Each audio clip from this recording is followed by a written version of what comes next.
sky.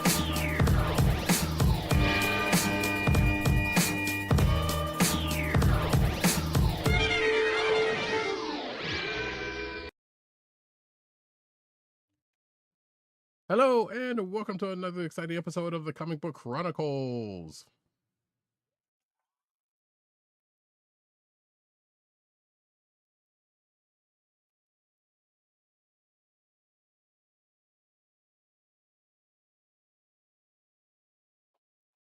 I am your host, Roddykat. You can find me at Roddykat on Twitter and Blue Sky. You can find me at News Nerdine on Twitter and Blue Sky. You can find me at CBCaps on Instagram.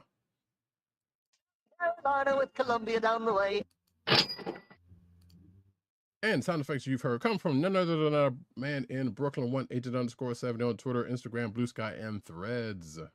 What's up, everybody? Co-hosting from the borough of Kings, live and direct. How y'all doing tonight? You know I had to keep I'm just a kid from Brooklyn. Indeed. All right, folks, we're going to jump right on into this here show tonight. But, let me go ahead and get this spiel out the way, though, because I know I'll do it later. But you can find this here podcast on the Cold Slither Podcast Network. That's CSPN.us. Do it today. You can also find us on your podcast perusal place of choice, whether it be Google Play, Apple iTunes, Apple Podcasts, Spotify, or the Cold Slither Podcast Network SoundCloud page. Make sure to click like, subscribe, and leave us all the positive 5-star reviews, especially on Apple Podcasts, because that definitely helps people find our show. Yeah. But now, folks, we are going to get the jump in, hit the ground, and all that kind of good stuff with Agent 70 talking about his time going to see the movie Project Hail Mary. Hail Mary. That's funny. I did see Project Hail Mary at a preview screening early this week. So this movie drops this weekend, the weekend that we are recording. So I'm going to obviously stray away from spoilers, because if you haven't read the novel by Andy Weir, titled, obviously, Project Hail Mary, you're going to get spoiled. The trailers have done a good job of spoiling, I think, the big secret to this story. But at the end of the day, it's very well done. Whatchamacallit? Oh my gosh, the actor's name is escaping me. Isn't that terrible? Ryan Gosling. Yes, no. I wanted to call him by his Remember the Titans character name, but then the name just completely vanished from my memory. At least you're not calling him Ken. That's funny. I have not watched that movie in its entirety. I think I watched like a few minutes of it. Right. But Ryan Gosling does a really exceptional job in this movie, because he is like kind of the one name actor that's in this movie. There's a nice guest appearance by Milana Weintraub, who we know as the Verizon girl. AT&T. I'm sorry, the AT&T girl. My goodness, the AT&T girl. I remember, she had a guest stint on This Is Us, but at the end of the day, Ryan Gosling does a great job of carrying the film, especially with a co-star that, spoiler alert, is going to be a lot of VFX, but at the end of the day, the story is great. It's engaging. It's a great space movie. It's one of the best space movies that I've seen in a long time. Obviously, it's up there with The Martian, also written by Andy Weir, and I'm looking forward to actually reading these books now, because I don't mind having watched the movies and then kind of reading the source material afterwards. I don't have any problem with that. So at the end of the day, I definitely recommend heartily Project Hail Mary. Go see it in theaters. Go see it on the biggest screen if you can. Watch it with the best sound. I watched it with. It wasn't. It was in RPX, so it was like a nice screen but with better than average, far better than average sound. So, just watch it in the best theater that you can. That's what I would recommend. I guess the only question I would have to ask you about that is, and we've mentioned this before, is how much, without giving too much away, obviously, but how much does the trailer give away? It gives away a good amount, but you don't need to worry about the finer details, because while a lot of it is given away, it's about I hate to say this, it's about the journey. It's about the story that's being told in the movie. Sure. That's really that's where the quality shines.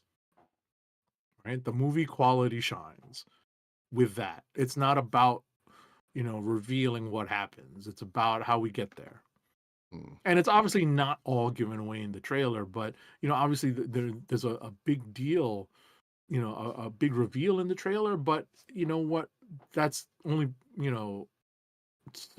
it's a big part of the movie. But at the end of the day, you kind of need to move past that. And once you know about that, there's still so much of the movie, so much great stuff, so much great storytelling, so much great emotion in the movie that that you can't even begin to touch upon that in a trailer. Right. Well, yeah, because it's like, because obviously it's one of those things where it's like, hey, and we talked about this. A trailer can just make or break a movie. Like you give it too much away, and you just don't want to see it. For some people, don't want to see it, Right. and there are people who will still go see it and find out whether how much of that was absolutely the truth or not, and still have a good time or not, because of the fact that happened. So it's good to know that the trailer doesn't seem to harm it in that way. But No, not at all. by your thoughts. Not at all. So cool. That being said, and like you said, that does start this weekend as recording. So yeah, to realize that. Next, excuse me, we are going to talk about Monarch Legacy of Monsters, Season 2, Episode 3, which is the episode called Secrets. So I watched Secrets pretty much just soon after it aired, and Roddykat, I know, just recently watched it, so it's a little fresher in his mind. So I have the benefit of going through a couple of articles to remind me what happens.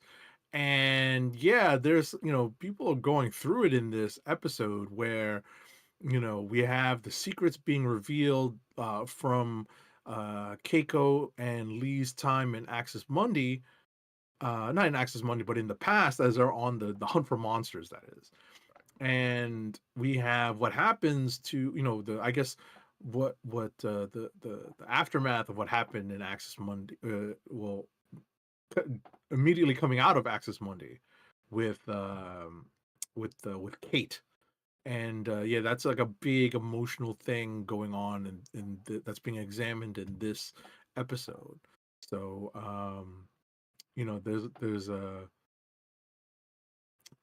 there's a funny thing, there's a funny bit here, and I'll just talk about this and then hand the baton off to Roddykat. But I can't help but watch young Lee Shaw as John Walker, aka the U.S. agent. I can't help it. I can't help it. Yeah, like He's still playing the U.S. agent. I just can't help it. Yeah, like I said it last week. We've said it a couple times before. And talking about this show is just you just can't unsee it. Right. Even though I'm gonna hand the not, baton off. Yes. yeah, even I'm though handing he's the not baton playing. off to Roddykat right now. Yeah. So that's just going to be a funny thing with this show. But like I said, just hopefully he's not like that in real life. But so yeah, as a as a episode titled Secrets, of course, like Agent 7 said, there are some that show, like, some of the stuff the audience knows, but people in the show don't really don't really either know, or it comes out in some way, shape, or form, which in this case, of course, again, with a titled, with an episode titled that tends to happen, or potentially tends to happen.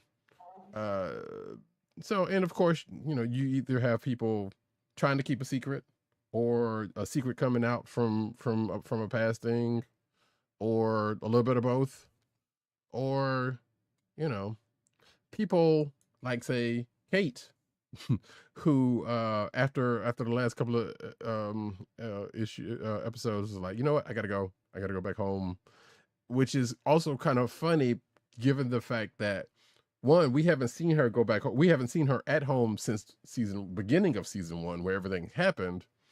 Right. And we found out how she is, and that, which also kind of in a way kind of started some stuff as well, because you see her kind of going back into some old habits, not to give some stuff away, but if you've been keeping up with this show long enough, you kind of see some signs of the old Kate in this episode. Also, she quotes Tolkien, so I can't be too harsh on her for that, but old Kate comes back into play a little bit, which realistically, don't really, hasn't really left. And of course, this has been the kind of a thing that I've been wanting to say about the show for a minute, and I may have said it in the past, but there's a whole family that is, including Kate, who's kind of broken, but also the whole family who's pretty much, we see members of the same family, with the exception of probably one person, has gotten into a little bit of infidelity at one point or another. And right.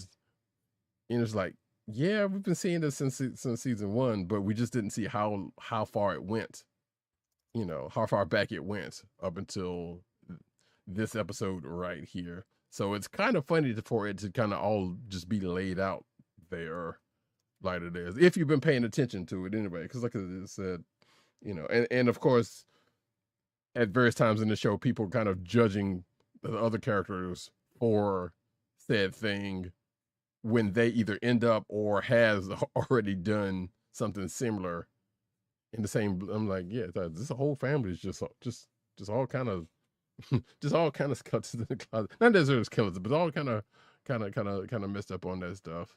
So there's some fallout of something there's some things going on, which, like I said, we don't want to give too much away, but some other people got some other stuff going on, and that we're going to find out whether that's going to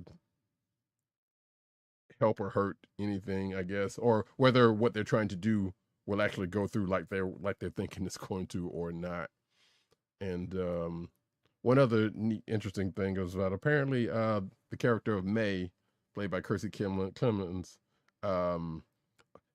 there's a nice little Easter egg on her phone, which have something to do with a yet to be made sequel to an 80s movie that some would, at first blush would kind of say that doesn't make any sense, but also in a way kind of does with this group of people. So it was kind of funny to see that, and also me thinking like, well, one, she seemed to be a little too young to think. Well, I mean, people have seen, that movie's been out long enough to where people can see it in other means than just in the theaters, or at least the original movie.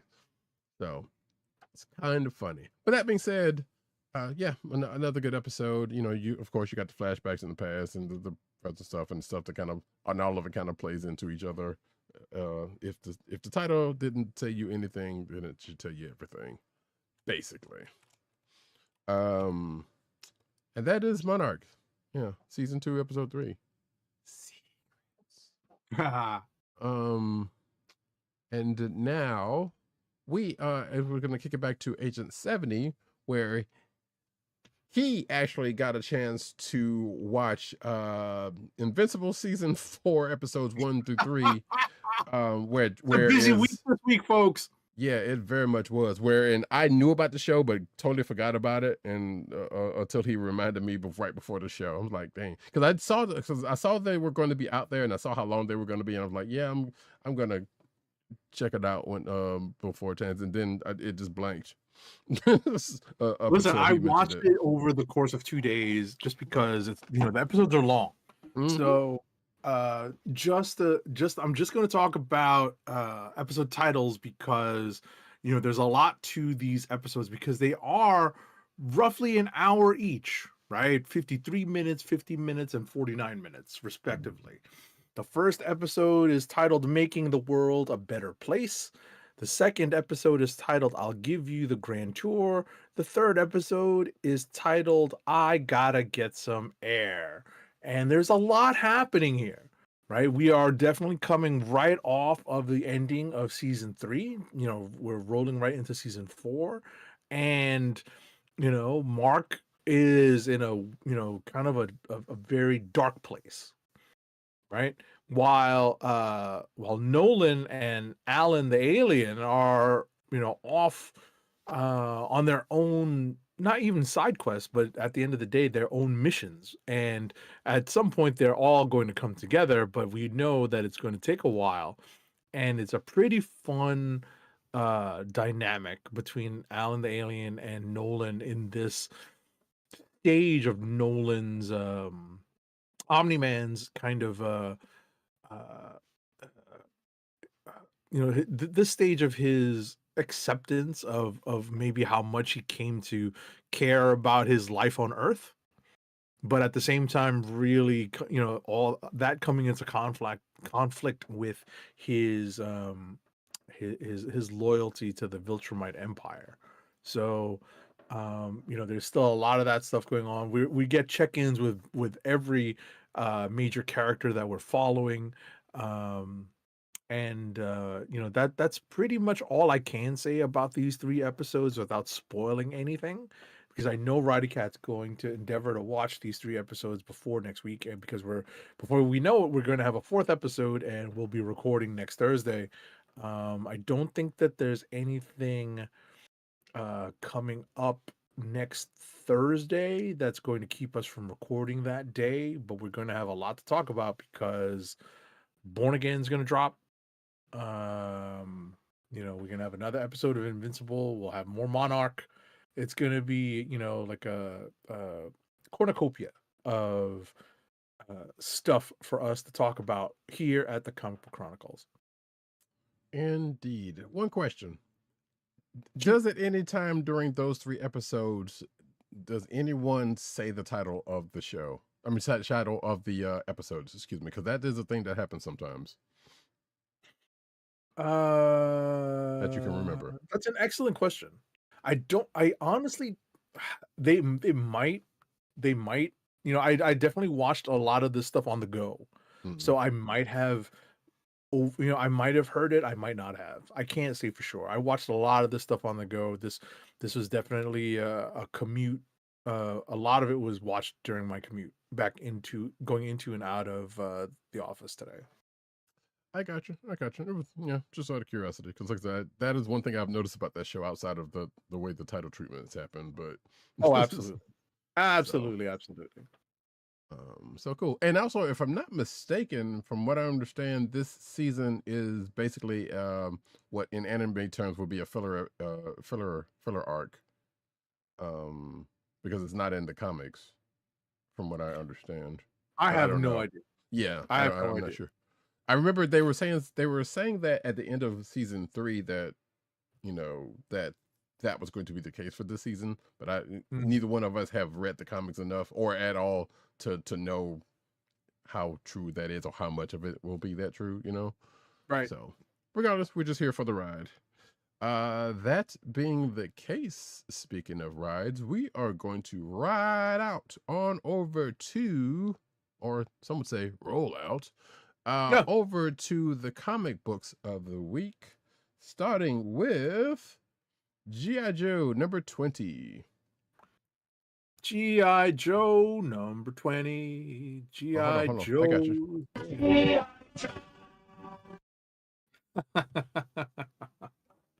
There we go. G.I. Joe number 20, published by Image Comics, is written by Joshua Williamson with art by Andrea Milana. I've really got to find out how I'm really supposed to pronounce that. with colors by Lee Luffridge and letters are by Russ Wooton. I joked with Roddykat just before coming, in our pre-production meeting, that the events of Transformers issue number 30, I was wondering how they would treat that in this issue. Guess what? They treated it just like it just happened, because it just did. It literally just did in both real time as well as comic book as well as the comic book story time. And that being said, that does play into how the big meeting between the two leaders of the Autobots and the respective leaders of the Autobots and the G.I. Joe team. And that's kind of the crux of this issue. We also get some cool moments between the other characters, and we get a nice little reveal, a hint that there may be some ninja action coming in the issue in upcoming issues of G.I. Joe. And I'll pass it off to Roddykat. Indeed. Most of the things Agent 70 said was true, with the exception of the cover, which granted, if it had been caught up, it would have been a spoiler because of the way things work out. Because if you're watching the video, it happened, but not exactly like that. Right. Because if you've been keeping up with Transformers, there has been a little bit of a shift in leadership over there, and therefore, and the change in a character of which is not reflected on the cover, because that would also be a spoiler for this. Exactly. So, but before I even get into that, let me go ahead and say, what up, Von Gloom? Who you're a funny boy. You're a funny. Oh no! You're here on Super CP time. I'm past CP time on my West Coast, West Indian Caribbean birthday party time. Oh my god! Nice. So I will say you're kind of on time. Like, we did talk about some shows. We just started talking about the books. So yes. We talked about. Listen, at the end of the day, we talked about Project Hail Mary. We talked about last week's episode of Monarch, and we talked about 3 episodes of Invincible that dropped the other day. So which I haven't seen, so don't spoil anything, Von Gloom, if you've seen it. Right. Please don't spoil anything about Invincible, because Roddykat has not seen that. And I definitely recommend Project Hail Mary. Yeah. So that being said, Von Gloom says Williamson gets Optimus's voice better than Kirkman, in my opinion. I can kind of see that from this issue. But at the same time, I mean, so as we get into it, as Agent 70 said, the meeting of the leaders of the Autobots and G.I. Joe have finally met each other after the lead into the Mask series. Because go ahead and just rip that Band-Aid off. We already know it's coming. Right? We've already so after a little, it's in the solicits. It's already in the solicits. We've already seen stuff on it. We've talked about it last couple of issues. And there's I believe an Ashcan also dropped recently as well. That's probably true. Yeah, and of course the Free Comic Book Day stuff that is coming soon. So that stuff is already out there. But in this particular issue of G.I. Joe, we basically, if you haven't seen any of that and you just picked up this issue, and right off the bat you pretty much getting the lead into Mask. So, and then it comes back to the story, because there's a part that plays into things being a part of the Shade universe. So but yeah, like I said, Duke meets Optimus, they chop it up a little bit.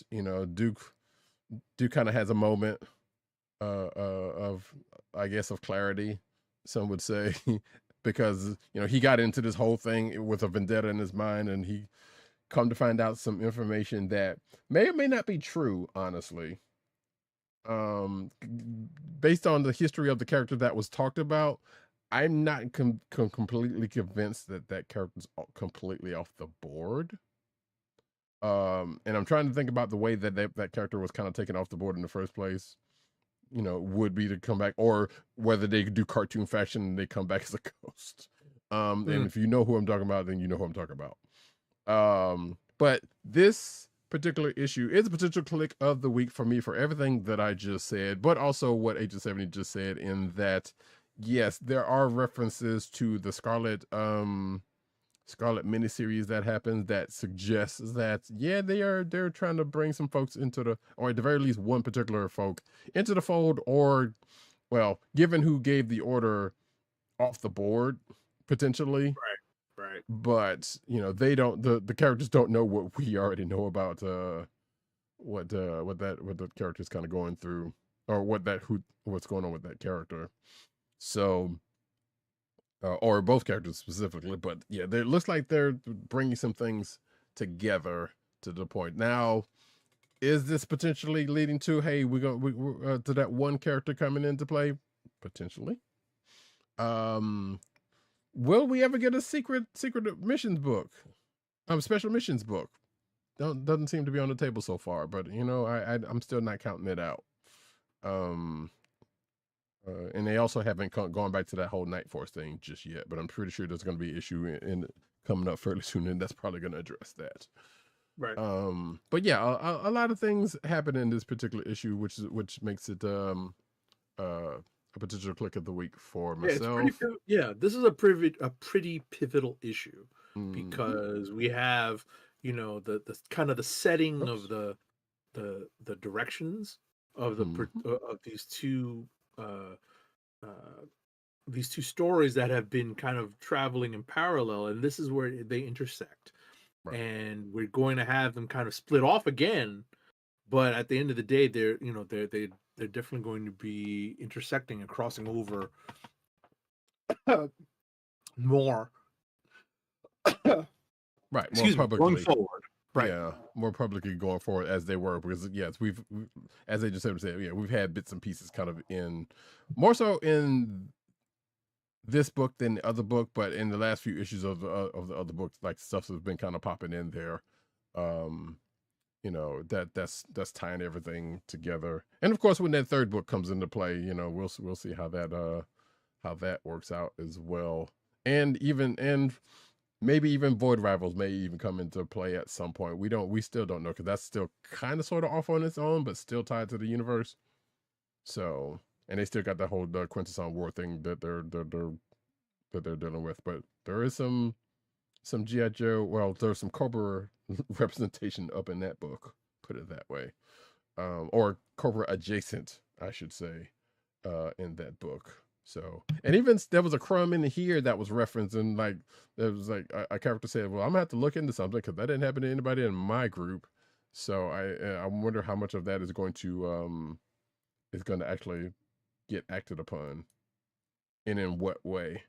So, but we shall definitely see. So I love this issue so very much.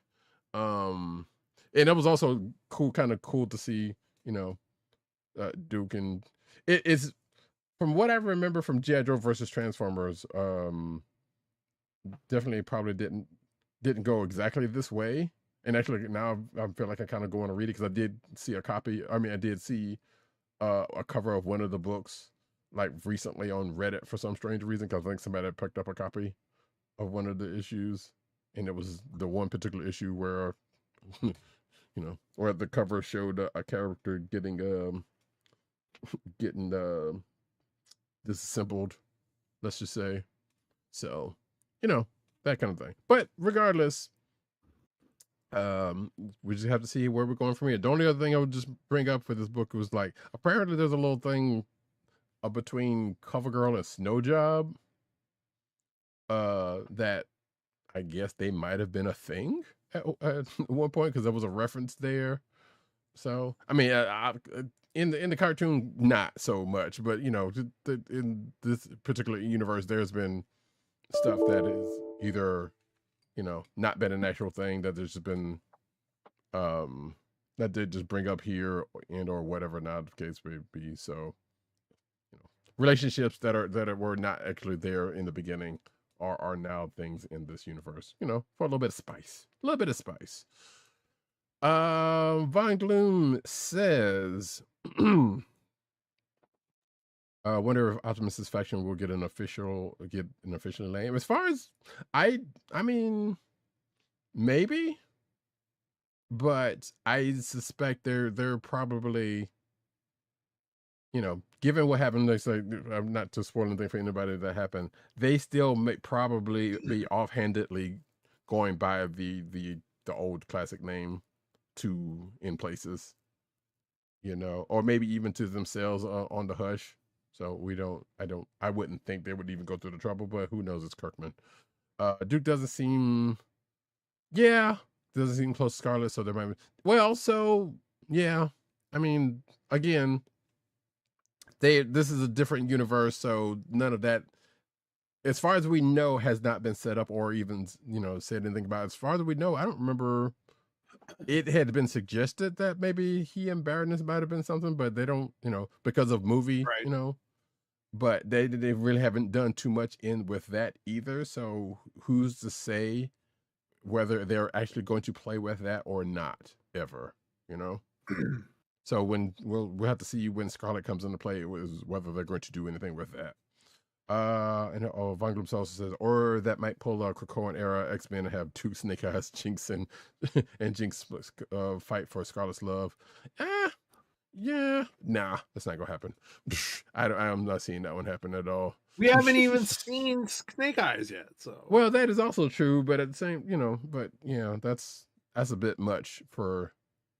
I don't think they'd go that far with it, honestly, or even half that far. Like I said, as far as we know about the whole Scarlet Jinx thing, they might just keep it at that, and maybe they tease like, yeah, there was something between Scarlet and somebody else, maybe possibly Duke at some point, but that's old news, if that even was ever the case in this universe. No, we don't know where they're going with that with this thing, and I guess we got an issue or two to find out how that even if even anything is going to play with that, because they do seem to be kind of like, yeah, while we understand that there are old things and we are fans of the old things, they're not really playing hard and fast, they're not playing fast and loose with it, but are not playing pretty much hard to the old canon enough to let any of that be the case, or seemingly let any of that being the case so far. So anyway, that's G.I. Joe 20. Like I said, potential click of the week for myself. Looking forward to things to come. Whether next issue and that whole new book that's coming. But yeah, and folks that are mask adjacent, we've seen some mask things in here, so ding, great. Next up for ourselves, I guess, do you know what? I don't know which one to do here. We can do a little bit of Tally or we could do a little bit of maybe not that one.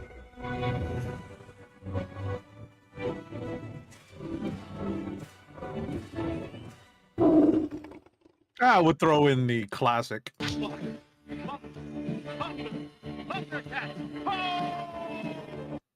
Sure, why not? ThunderCats and SilverHawks Road to War #1 one-shot. ThunderCats, SilverHawks, Road to War #1 one-shot, published by Dynamite, is written by Ed Brisson with art by Gerardo Gamboni, Andrea Arcari, and Chris Campagna, and Elton Tomasi. Colors are by Robbie Bavard and Renato Pacheco. Letters on this book are by Jeff Eckelberry. So we've already gotten a couple of hints and a couple of stories about how the ThunderCats and SilverHawks are going to cross over, and how they seem to have already in their history kind of crossed over, maybe in a different time and place. But we are setting up how these two kind of heroic forces come into conflict. And that's all I have to say about it, because Roddykat will have more, because he's much more up to date on some of the other books in the ThunderCats realm. And I honestly did fall behind on SilverHawks as well, so I believe he's closer to being on top of that. Oh yeah, that book ended a while ago, and so yeah, I'm on it. So yeah, but we in this book, as the book suggests, this sets up the upcoming crossover between the two. You know, one would argue, not even argue, because it's pretty much been quietly said, in universe crossover between ThunderCats and the SilverHawks. So we start off with I guess an obvious omen / vision by the person who does that kind of stuff. Then it kicks to some flashbacks of some stuff that still seem to suggest that they are taking from the 2011 ThunderCats the ThunderCats show, because of the flashback that we get to see at first. And then we kick it over to see what's going on with the SilverHawks, and then throw it into the future with the folks, the ThunderCats Lost crew, who are still kind of lost in the future, who apparently, according to this issue, have been there quite a while, so, and have had to adjust to living there for a while. But yeah, all of this is in service of like I said, setting up the crossover, and we still don't necessarily see how or in what manner things are going to come together, but we do see, as Agent 70 said, we do see the nuggets that have been placed in definitely the main. If you're just reading the ThunderCats book, you've seen the One Piece recently. That and no, not the One Piece, but the one nugget from the SilverHawks side that would definitely put them in line to showing up there and whatnot. So, but yeah, and getting back to the obvious the vision / omen that's going to happen. Hey, hopefully things. You see the little bits of stuff, but we don't necessarily know how and why or what's going to happen. But if it is stuff that is indeed going to happen, or panels that happen the way they look to happen here, hey, we still got to figure out where they're going to be placed and what's going to happen. But it is definitely seeming to be an ominous start, or on one side, a potentially ominous start to the crossover that's coming. So, and I'm looking forward to checking it out. Von Gloom says, going back to G.I. Joe, says, it would be funny if Storm Shadow became disfigured and rendered mute, then becomes Snake Eyes to revenge on Cobra. I feel like that might have happened in Real American Hero, or something similar to that might have happened in the Real American Hero comic book that is ongoing. So I don't know if they would actually do that again if that's the case, or something similar to that. I don't think it was actually Storm Shadow, but it was something along that line. Where that happened, but I think the Snake Eyes that they have in there now are still talking, which is still kind of crazy. But yeah, ThunderCats SilverHawks is coming, folks. Catch it. Like I said, I know there's going to be a Free Comic Book Day book also kind of leading into that outside of this, so that'll be the next chapter and whatever's happening in the ThunderCats book leading up towards that in the next couple of months. Which I should have seen when the next ThunderCats book is happening, but that's fine. It doesn't matter at this point. But yeah, seems to be good. Seems to be a good setup, or and there is a little bit of a preview actually at the end of the books, which slightly, I don't want to say it's road, but just like, yeah, it's kind of getting into okay, yeah, the heroes are fighting, the girls are fighting each other, but it's just a preview, and we don't know when and where that's going to be. Where that's going to pop up.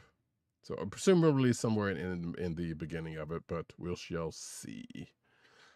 The next book that we shall talk about. Oh wait, what did you say? Oh no, you didn't say anything. The next book that we are going to talk about is Black Panther Intergalactic #4. Intergalactic Planetary. Intergalactic Planet. Black Panther Intergalactic #4 is written by Victor Laval, with art by Stefano Nessi. Colors are by Brian Valenza, and letters are by VC's Ariana Mar. So this is the last issue of this miniseries. this sprang out of Imperial and sets up kind of the new old status quo, because we have a really um unified situation with both the intergalactic empire, as well as, you know, the earthbound country. And what I think comes out of this importantly is um a way for this new status quo to, you know, coming out of the events of Imperial, where the the Wakandans were initially framed as suspects, and have them come out of this as, you know, in a let's say it came out of Imperial in a stronger position. And, you know, especially now that this miniseries has wrapped up, the uh, the Wakandan status quo, I think, is dramatically better.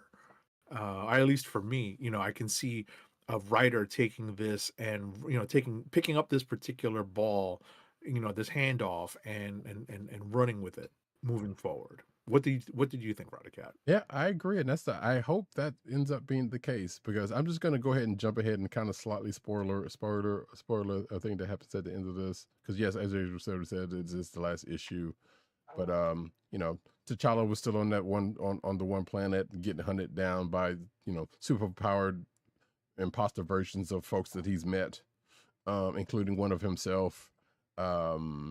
But there's a resolution that comes into part of that plays into, which I think is kind of funny, plays into an old classic thing of, you know, an intergalactic group of people that happens to have an Imperial Guard. Yeah, Where right. one pretty much ended up getting rid of their Imperial Guard, and we see another one just getting one, their own version of that in this particular issue, which is great. So I really do hope that that somebody does actually pick up the ball with that. And I also really hope that, you know, we get some cosplayers of the Emma Frost variant that pops up in this issue, because yeah. But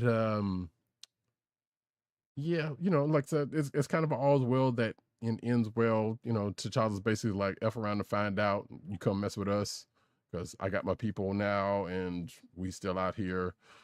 Shuri gets a protege.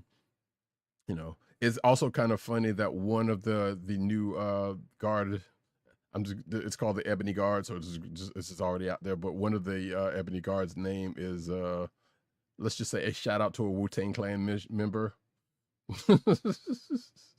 And I don't know if that was intentional or not, but I suspect it was. And if it wasn't, hey, it is now. I'll say it. I would also kind of hope that we see a figure of M'Baku's armor, but I don't think we will, because that thing looked kind of cool. So if we get any figures out of anything out of this book, there should at the very least be 3 or 4. Actually, I'd say at least 3. But like I said, I don't see. The Archangels 2 was actually an interesting variant, but therein lies that.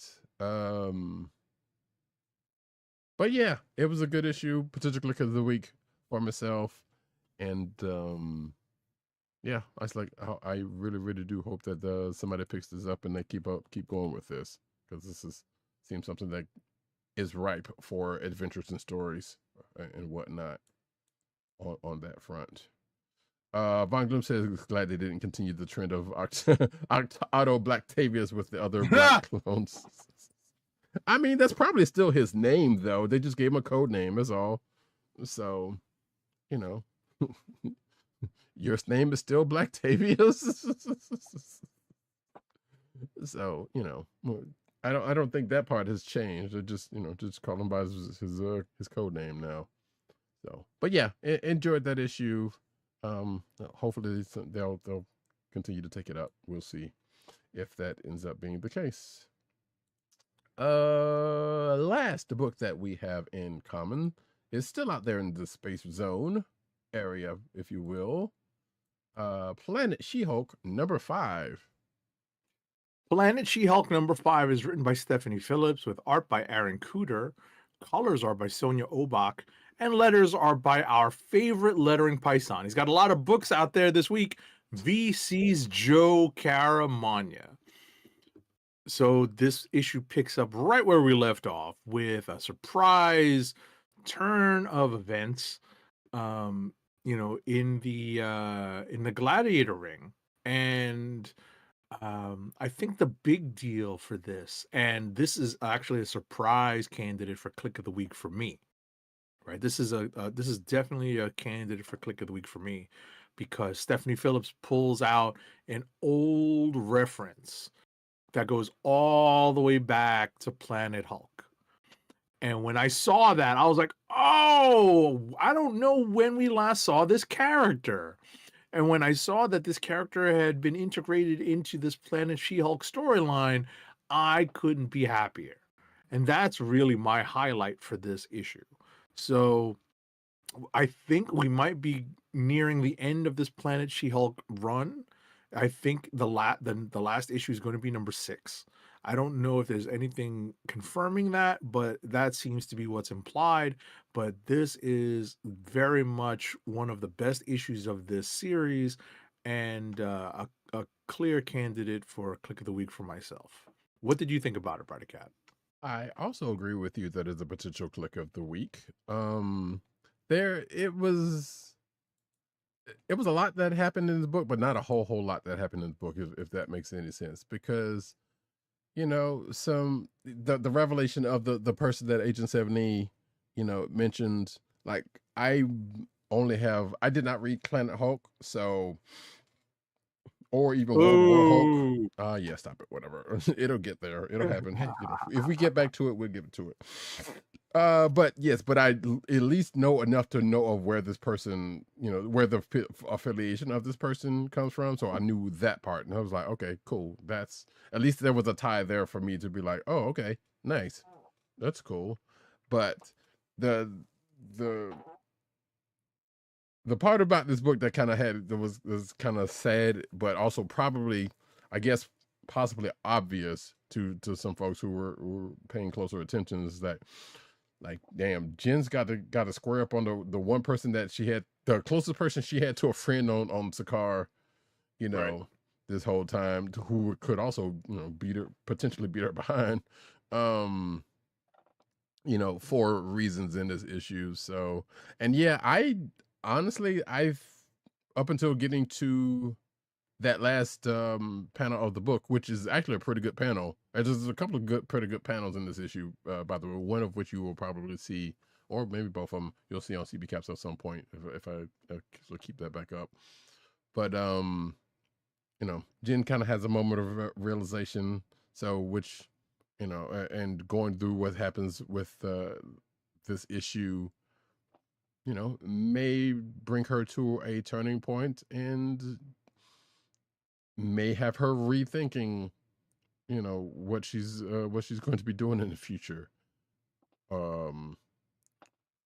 We'll see. Like I said, there's one last little piece of that puzzle that needs to be ironed out, and Agent 70 said, yeah, I that would probably may come next issue, and that might end this series as well. We don't know.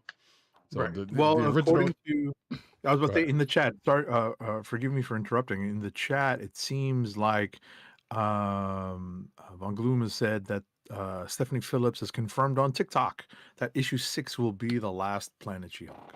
Okay, so yeah, so it does, and which, like I said, like you said, and like I kind of thought in reading this, yeah, it seemed that way. Honestly, I thought this was the last issue of the book until I saw, the last panel, to where it said it was a continue. So that's interesting to know. So we'll find out next issue as to what's going to be Jen's status for the foreseeable, for the current future, I guess. Von Gloom also says seems like Marvel shelved Imperial somewhat. The Xavier Lalandra book never came out. They didn't have the one. There was the one shot, but didn't that book come out? Or no, that was Imperial Guardians. That's not that book. Right. I don't know. Exiles. Yeah, I was about to say, I think everything that came out, that was supposed to come out has come out, except for I think that Exiles is Exiles book another that you're one. talking Yeah, about, right? you're right. Yeah, But Imperial Guardians just came out, right. right? So we may still get that. That may still be in the works, but who knows? Right. And even these books kind of was like, well, Imperial's kind of over for at least a good month or so when these books started coming out in the first place, probably with the exception of maybe even Black Panther actually. Because it wasn't that far away, but still, it was like, yeah, Imperial ended, and you know, then these books started popping out a little bit after that. So that was the plan. Maybe what's going to happen in Exiles isn't intentional. You know, so we don't know. So we don't. So I'm not prepared to say they shelved it, and more so that might be an intentional scheduling Yeah, of yeah, them. exactly. Like it might be intentional on their part to delay it somewhat, maybe Yeah. to tie it into more X stuff. I don't know. Yeah, we don't know. So we'll do, when and or if it happens, we'll see when that's the case. Because yeah, we haven't seen anything official on it either. But that being said, yeah, Planet She-Hulk was good. Potential click of the week. I said looking forward to seeing what the next issue brings up, and I'm still not gonna read Planet Hulk anytime soon. So it's still there on the back burner. Sorry, not sorry. That being the Listen, case, the excuse is always we read a lot of books every week, folks. and it's a valid one because it's true. Case in point, we are going to get into some rapid fire. All righty, folks, rapid fire review time. Here we go. I ain't got time to breathe.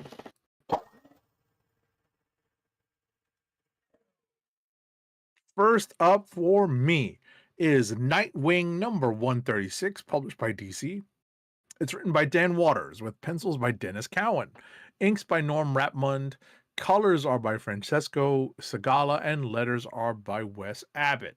So I've been off of Nightwing for a little while. I was on it for quite a bit, in the Tom Taylor era. But since Dan Waters took over, I've been kind of on and off. I decided to take a look at this issue because it's the start of a new arc. The Crossroads, shout out to Bone Thug, starts here. And it's kind of a funny development in the story, in that a lot of things have happened to change the status quo that had been established in Tom Taylor's run, and now we've gotten to a point in Dan Waters' run where things are changing rapidly in Bloodhaven. Not sure if this is related to anything DCKO or if this is related to anything DC All In, but at the end of the day, what we have is, this kind of newer story that's a little, at least, different from my perspective. And obviously, we know that the Batman corner of the DC universe is fairly large. It involves a lot of different things. It's not uncommon to have a little bit of mysticism or magic involved in the Batman corner, but that seems to be what's at play here in this new story in Nightwing. So we'll see how that plays out. It's really fun to just uh, read this particular book and to see Dennis Cowan's storytelling at play with the character of Nightwing at its center. So take a look at it, see what you think. Next up for me is Amazing Spider-Man number 24. It's written by Charles Soule with Joe Kelly. Guest art on this book is by Jesus Saiz. Colors are by Matt Hollingsworth, and letters are by VC's Joe Caramagna, our favorite lettering python. Torment is here. And this is, the continuing introduction of a new character who is at the center of this particular crossover between Venom and the Amazing Spider-Man book.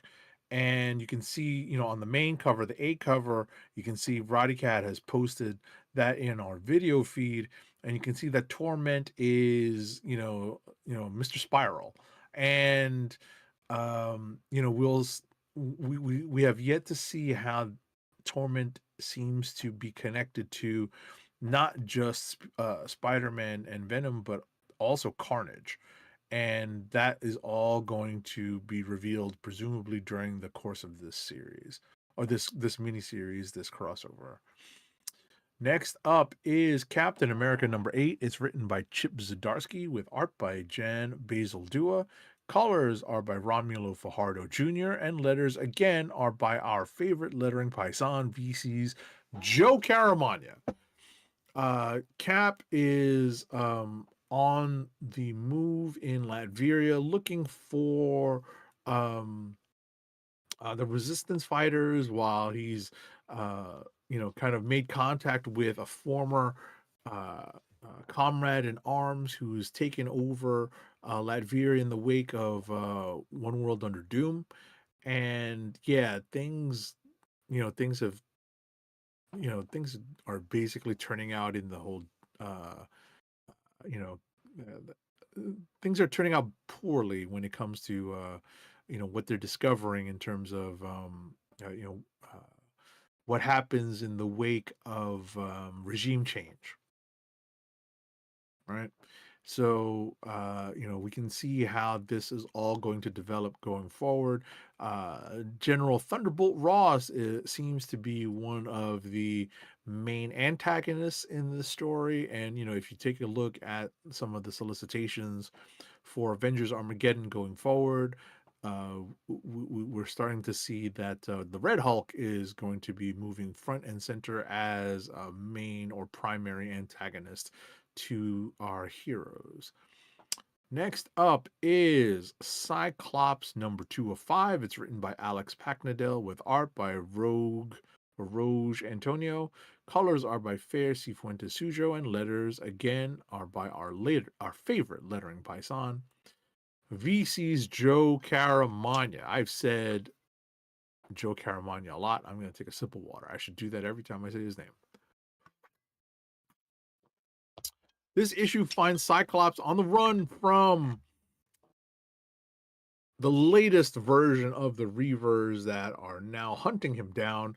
He is teamed up with a young mutant. We've got a lot of young mutants running around in the X books nowadays.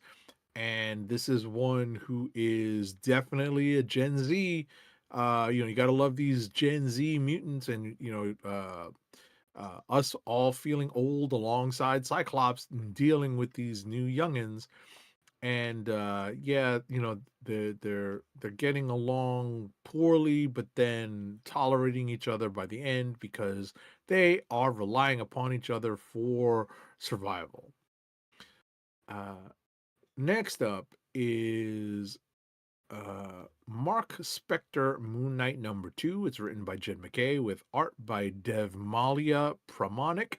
Colors are by Rochelle Rosenberg and letters are by VC's Corey Petit.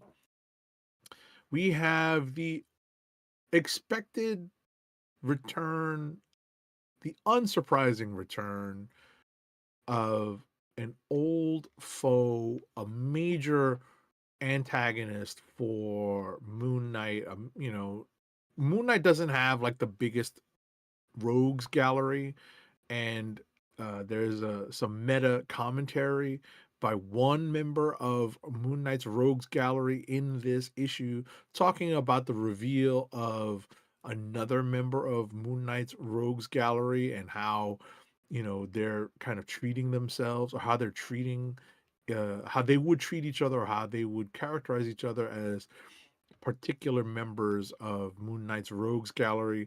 I thought that meta commentary was pretty funny. And I think that's the enjoyment I got out of this issue. Moon Knight is,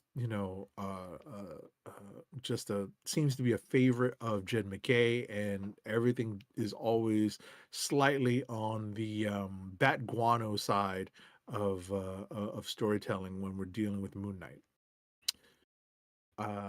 Next up is Mortal Thor number 8. It's written by Al Ewing with art by Juan Cabal, colors by Jesus Bertov, and letters are by VC's Joe Sabino. This is a one-off story that's going to tie right back into the greater story being told in Mortal Thor. It involves Thor's son from another dimension, Magni, and an adventure that Magni goes on with was it Blackjack O'Hare, I think, or something like that.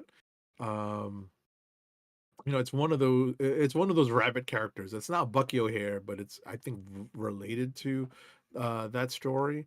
And at the end of the day, the Enchantress has her own machinations going on, and that seems to be the central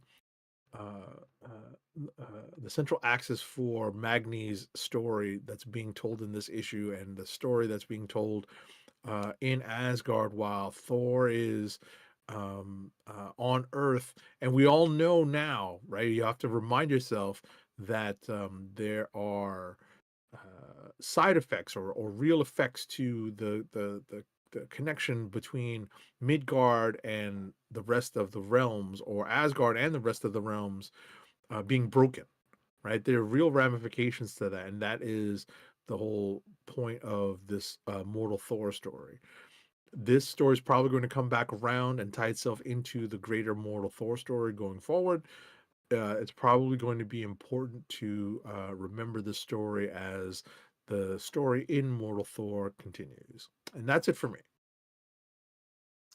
Alrighty, then we'll get to the couple of books that I have, starting off with, excuse me, Batwoman number 1, written by Greg Rucka, art by Danny, colors by Matt Collingsworth, excuse me, that's a typo, and letters by Hassan Atmade Alao, or I'm not sure how to pronounce his last name. I know we're always struggling with that name. Yeah, I need to find an interview to see where we can get that one squared away. But until then, that's what we got. So I apologize to them for if we screw up your name, if and or when we screw up your name. We've done it before, and we'll probably do it again until then. But right. With Batwoman number 1, we catch up with Kane in Greece. Of all places, and she's herself not in a good place, which from what I understand about this character, not always in a great place anyway. And I'm not entirely sure, like the last time I saw her was somewhere in between the Questions book and Justice League Unlimited. So I don't know where this takes place in between that, but it would be assumed it is presumably after or near after what's been going on with that book leading up to DC KO, because like I said, we see her in Greece. She is in a particular place, which I won't give too much away, but let's just say it is not Arkham, but is similar. And we also see what seems to be flashbacks to a fight or two with an anti-life cult that may have something to do with the family members of her that I wasn't aware that she had, but I'm not going to sit here and act like I am fully aware of all of the Bat peoples, including Kate's. So, but all of that is mixed together, into telling this story, of which I'm not entirely sure where it's going to go, because I'm not entirely sure what's coming out of also, but I was kind of curious, to see what was just going on with this book in a similar way that I was with Deathstroke, but I didn't get a chance to read that Deathstroke book that just came out this week. So, and we end up finding out that there's some folks, maybe keeping track of Kate because of things that I just mentioned that might have something to do with that anti-life cult. But you know what? She's a bad person, so therefore, there's some things she's that comes up that happens in the end with that, or at least at the end of this issue with that will lead to some conversation, I'm sure. Next up is, I know Agent 7 is going to read this at some point because we were talking about it before the show. Ultimates number 22, written by Dennis Camp, art by Juan Gary, color artist Federico Blee, and lettered by VC's Travis Lanham. Another potential click of the week for me this week, by the by, as we get into this Cap story, or Cap-centric story, which is basically a return to a revelation from I don't know how long ago, a few issues ago, where Cap finds out who the character of the Grand Skull may end up is. So this is pretty much round 2 of that confrontation, with a little bit of history and flashbacks along with that. So as folks may or may not know, this book has been doing an outside of the dome, inside of the dome situation, and you got the group all split up in places doing other things, where this is Cap's crew, and where, like I said, we got with some of the other folks last issue.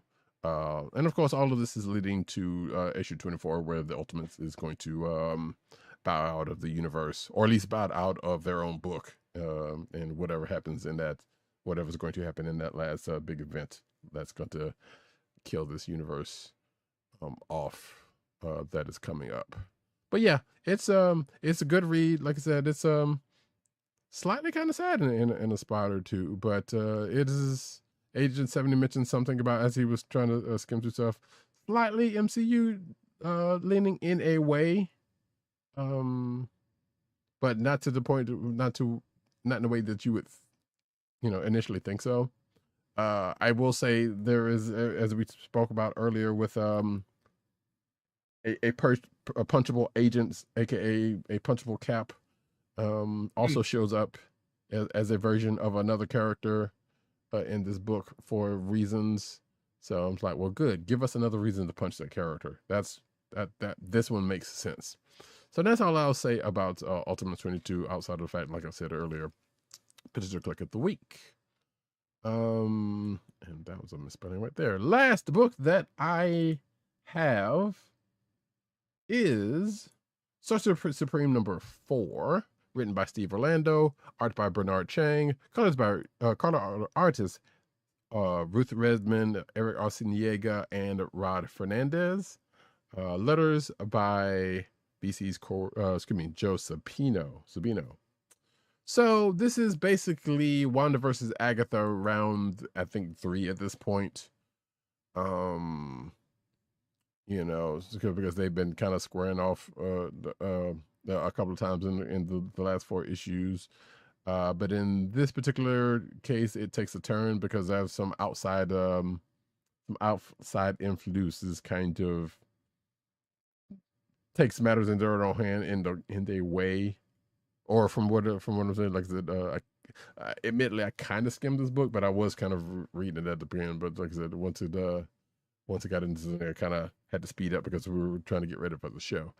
But the things that you have to know about this issue is that, given the name of the book and the title that it represents, let's just say the person that formerly held that title gets referenced, and as if on cue, one of that character's rogues gallery decides to want to pop into play and hound another character that is related to said former title holder at the end of this book. What's that's going to have to do with Wanda? I guess we'll find out the next issue. And with that, we will get to Kliqs of the Week. Kliqs of the Week.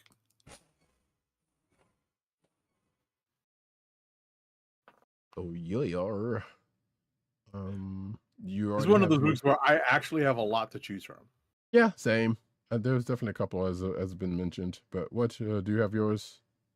I have candidates. Mhm. I did like G.I. Joe number 20. Mm-hmm. I did, believe it or not, like Amazing Spider-Man number 24. There's a couple of fun elements to it. Um, I think that Planet She-Hulk is a strong contender, and I'm pretty sure I know what my choice is. How about you? Okay, yeah. Again, I agree with Planet She-Hulk. I also agree with G.I. Joe. And I'm just going to go ahead and say, wait a minute. Let me hold off one quick second. Because I'm really pretty much probably going to say G.I. Joe 20, but let me think about that just for one quick second. But ThunderCats, SilverHawks also is in there.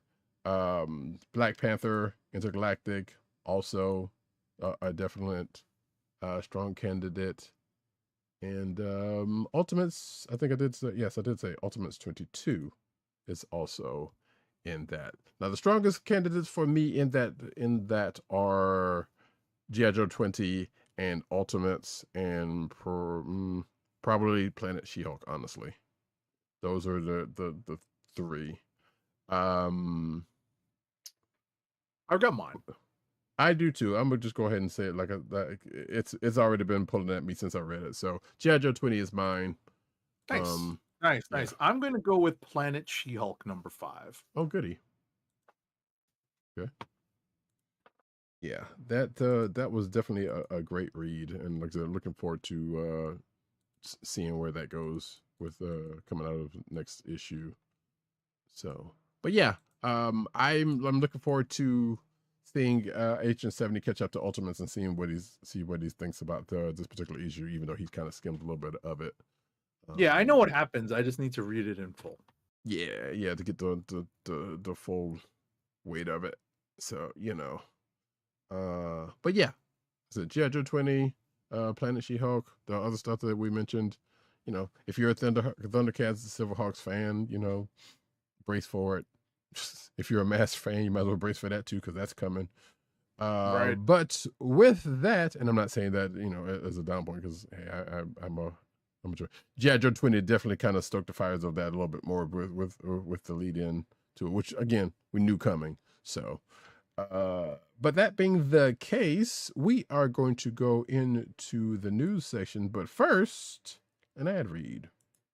Our first ad read of the night is for Funko Fun at First Sight. It's your home for exclusive collectibles such as their world famous pop vinyl bobbleheads, apparel including t-shirts, hats, and socks, and brand merchandise such as their custom DIY pop figures, art books, and skateboards. And now the listeners of the Comic Book Chronicles can enjoy 10% off your entire purchase when shopping at Funko.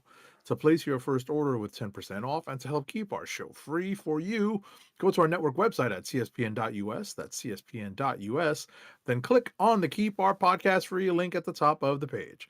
From there, scroll down to the Funko link and place your order. When you get to the checkout, put in the offer code SHOP10 for your 10% off discount. Funko through cspn.us. Do it today. Now we get into the news.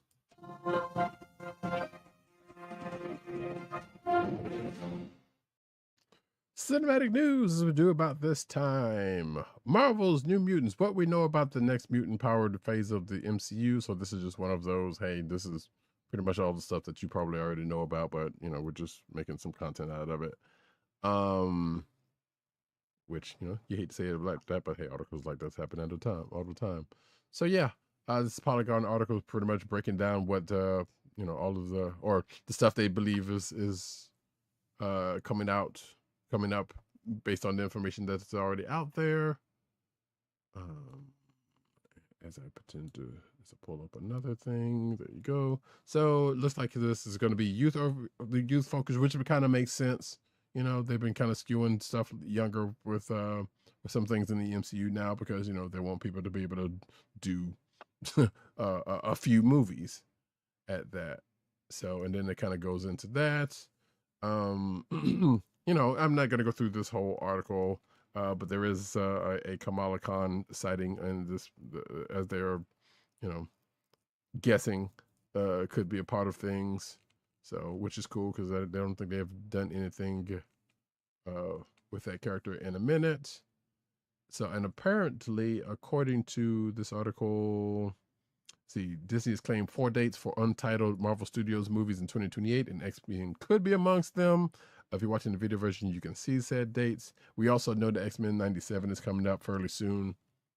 Soon-ish, I guess. You know, and this and another, which I don't think this article mentions, but you know, we absolutely know that's the thing that is coming down the line at some point. Next up, though. Alrighty, so apparently, in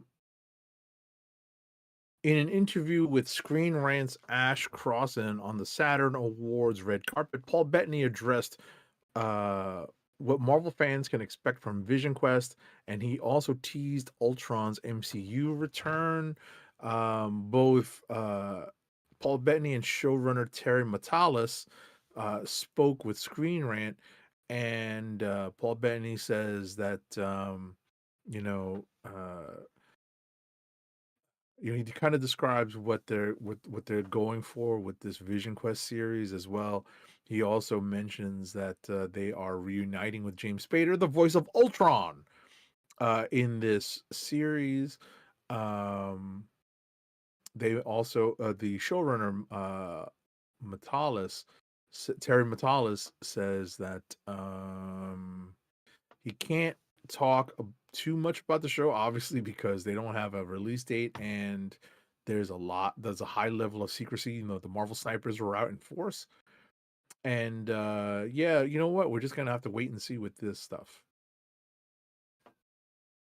Yeah, pretty much. I mean, yeah, there's been information that we've talked about in the past about stuff that's presumably going to be in the show. So yeah, some of it's kind of cool. But there's an article. It's the articles in this article. I mean, the interviews in this article. You can check that out for yourself. But never mind that, because guess what, folks? And you probably already know this by now. There's an official trailer for Spider-Man: Brand New Day that has just been dropped. That's literally breaking the internet. Well, sure. Yeah, it's definitely out there. It is definitely out there. Oh, that's old news. I thought there was some more Marvel Token Fighting Souls news. I was about to be get hyped. But but yeah, the trailer's out there. We have seen it. We like it. You got any other thoughts about it, Agent 70? It's a lot of fun. Mm-hmm. It's there's a great spirit to it, right? Obviously, we're getting a lot of when I say it's a lot of fun, I'm thinking about the overall return of the MCU and Peter Parker and Spider-Man, but we're getting a nice dose of man, Peter Parker's life stinks. That Parker look. Yeah. Yeah. We're getting a heavy dose of that too. So Indeed. What else did you think? Yeah, like I said, I will probably be watching it one more time or 2 or 3 again. But yeah, I enjoyed watching. It's like, yeah, okay, they're kind of, the name aside, which has a little bit of taint to it because of the actual. It definitely has a connotation, right? It definitely carries. Yeah, but it's not going for that because they've already kind of done something similar, and it's not definitely playing into the comic book that closely that we know of. Because of what they've already done in the MCU. But yeah, I enjoyed it. Apparently, this article says that it has been watched over 718 million times on the first day. Mm-hmm. So yeah, that's it. So what Agent 70 said about it. I know I contributed to it. Yeah, like I said, I watched it at least once or twice. So I hadn't given it the pour over that I normally would, but but I did definitely give it a good watch when I saw it. So on the stream that I had in front of me at the time. So yeah, looking forward to it. It's the dates apparently still stands as July 31st of this year. So it probably will go up without saying that we will likely be on Movie Protocol when that happens. But right, we'll see. Also, I'm just going to put this here. Of course, Daredevil's coming out next week, and there's a trailer for that. But there's another trailer for that. But I don't think the trailers. I think the trailer might be old at this point. So yeah, there is that. Next up, though.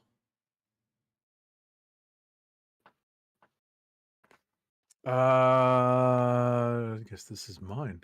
Star Trek Year One pitch officially reaches Paramount Skydance as the franchise looks towards its next era. Let's see here. A proposed series titled Star Trek Year One has officially been pitched to Paramount Skydance, and it would focus on Paul Wesley's James T. Kirk during his first year commanding the USS Enterprise. The concept has been circulating for a while, but according to Strange New Worlds co-showrunner Henry Alonzo Myers, the creative team has now done the work and handed the material over to the studio for review. Right now, the studio is evaluating the proposal. Myers confirmed that he and executive producer Akiva Goldsman have already shared extensive material outlining the concept. Okay. So I'm always down for more Trek. I still haven't seen Academy and Strange New Worlds and all of the rest of Discovery. So that being said, I'm not entirely sure why this is needed because we already have a Kirk show. It's called the original series, but I get it. They want to do a year one, and I know this has kind of been the thing that's been floating around since Kirk, showed up on Strange New Worlds, so. This has been a thing that they've been kind of a buzz in both fandom and the showrunners and even the star himself, who plays Kirk. So more than likely it'll probably happen. That's really all this needs to be said. Next up, though, if Von Gloom is still in the chat, he can get his tomatoes out. But beyond David Zaslav, Warner Brothers Discovery execs and financial advisors also poised for 9-figure merger payouts. So yeah, folks are getting paid behind all the effery they're doing. So let's see. This is, of course, has to do with the Paramount merger. Some filings and things have come out in relation to that, and apparently Zaslav's expected $700 million. Plus in the merger related compensation for what and he needs to be compensated for, I do not know, but also let's see, almost according to this article, $384 million is going to 3 key members of the management team that has flanked Zaslav since it assembled atop the Discovery Communications org chart nearly a decade ago, again according to this article. So the names are probably not necessary because these be getting fat off of people's hard works for no reason. One name in particular is not the actor Bruce Campbell, by the way, but there is a Bruce Campbell in here, which I recognize. That's a common enough name. So also, Bruce Campbell, hope you're doing well. Von Gloom says, "What the f? Hugh Aunt May, what the fuck?" Yeah, 9 figures. Yes, Von Gloom, 9 figures. It's crazy out there in these streets. That they just, you kind of wish in a proper world, people would be fired from the top, and all that money would be going downwards or starting from the bottom, and raising up salaries from that end. But it's not. Next up, though. Paramount is passing on the G.I. Joe treatment from Max Landis.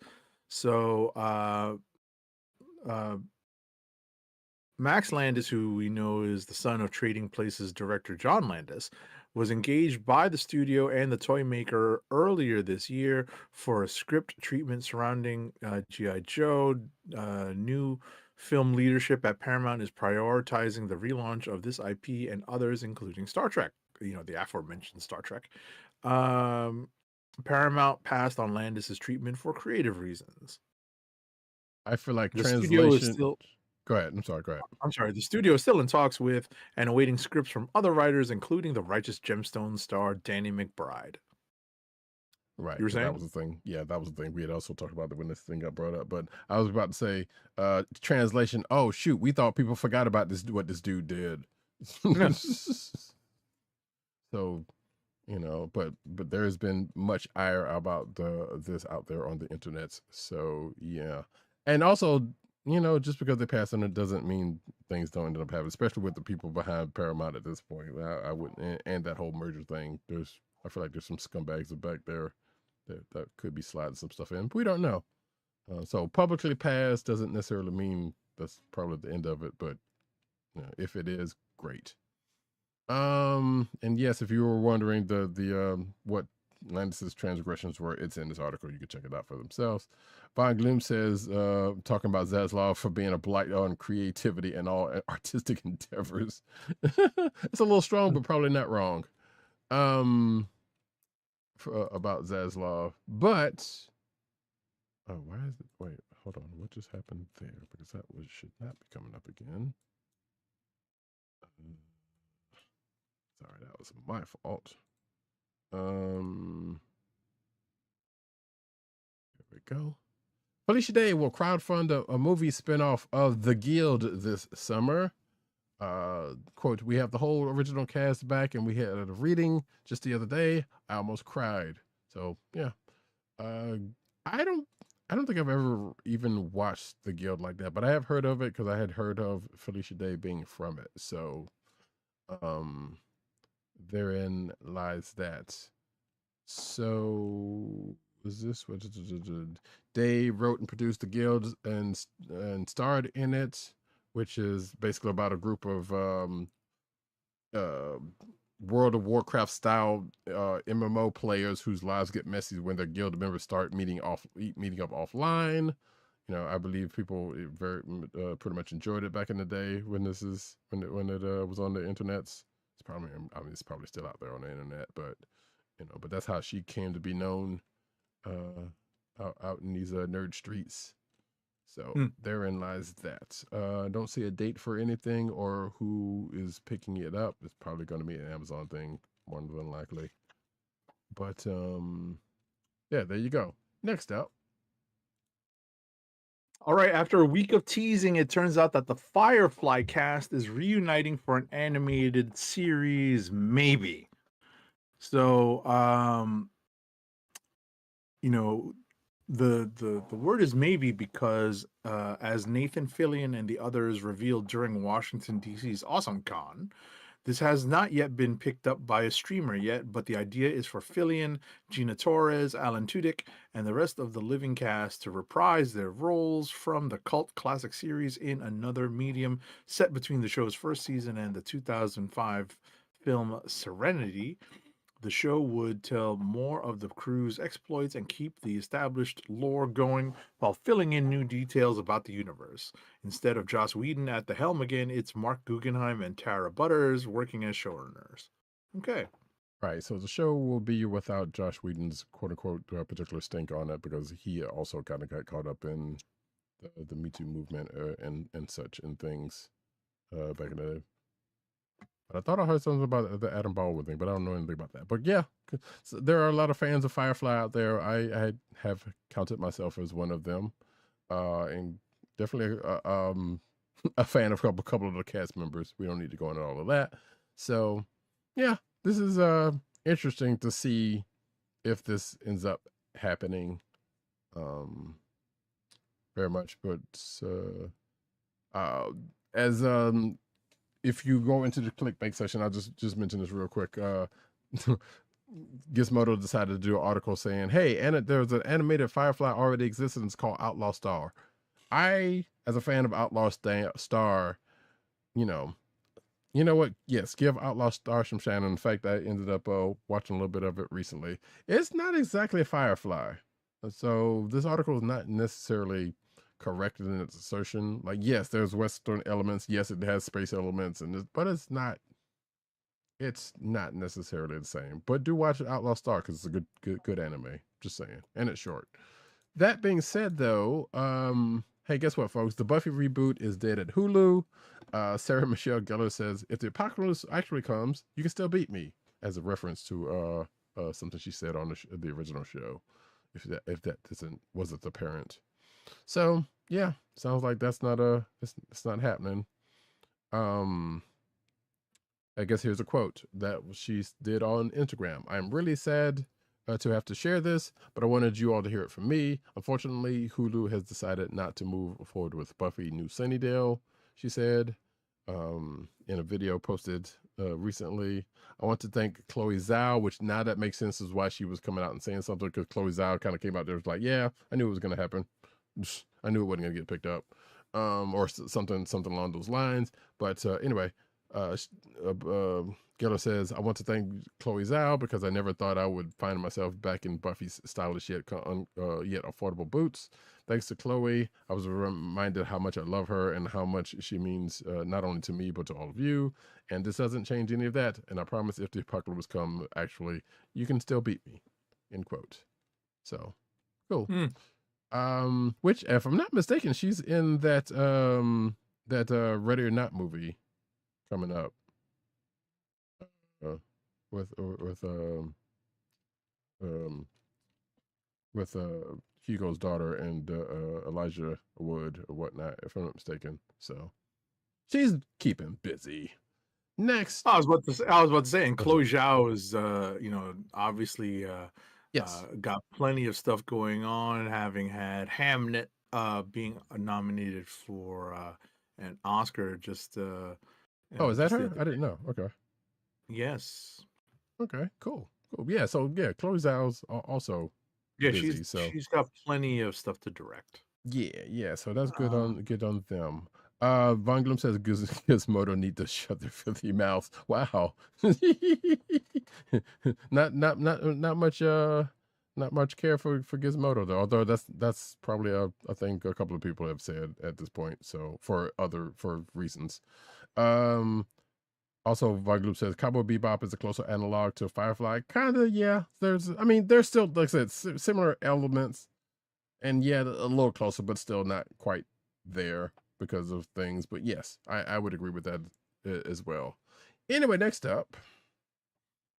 So this article talks about every geeky genre movie that won an Oscar at the 2026 Academy Awards, as well as going through a full list of winners. So, just very quickly, we're talking about, Sinners, a horror movie, and that ended up winning 4 Oscars, including Best Actor for Michael B. Jordan for his dual performance as twins Smoke and Stack. It ended up also winning Best Original Screenplay for Ryan Coogler, Best Cinematography for Autumn Gerald Arkapow, and Best Original Score by Ludwig Göransson. Frankenstein apparently, let's see here. It earned 9 nominations. This is Guillermo del Toro's vision of Frankenstein.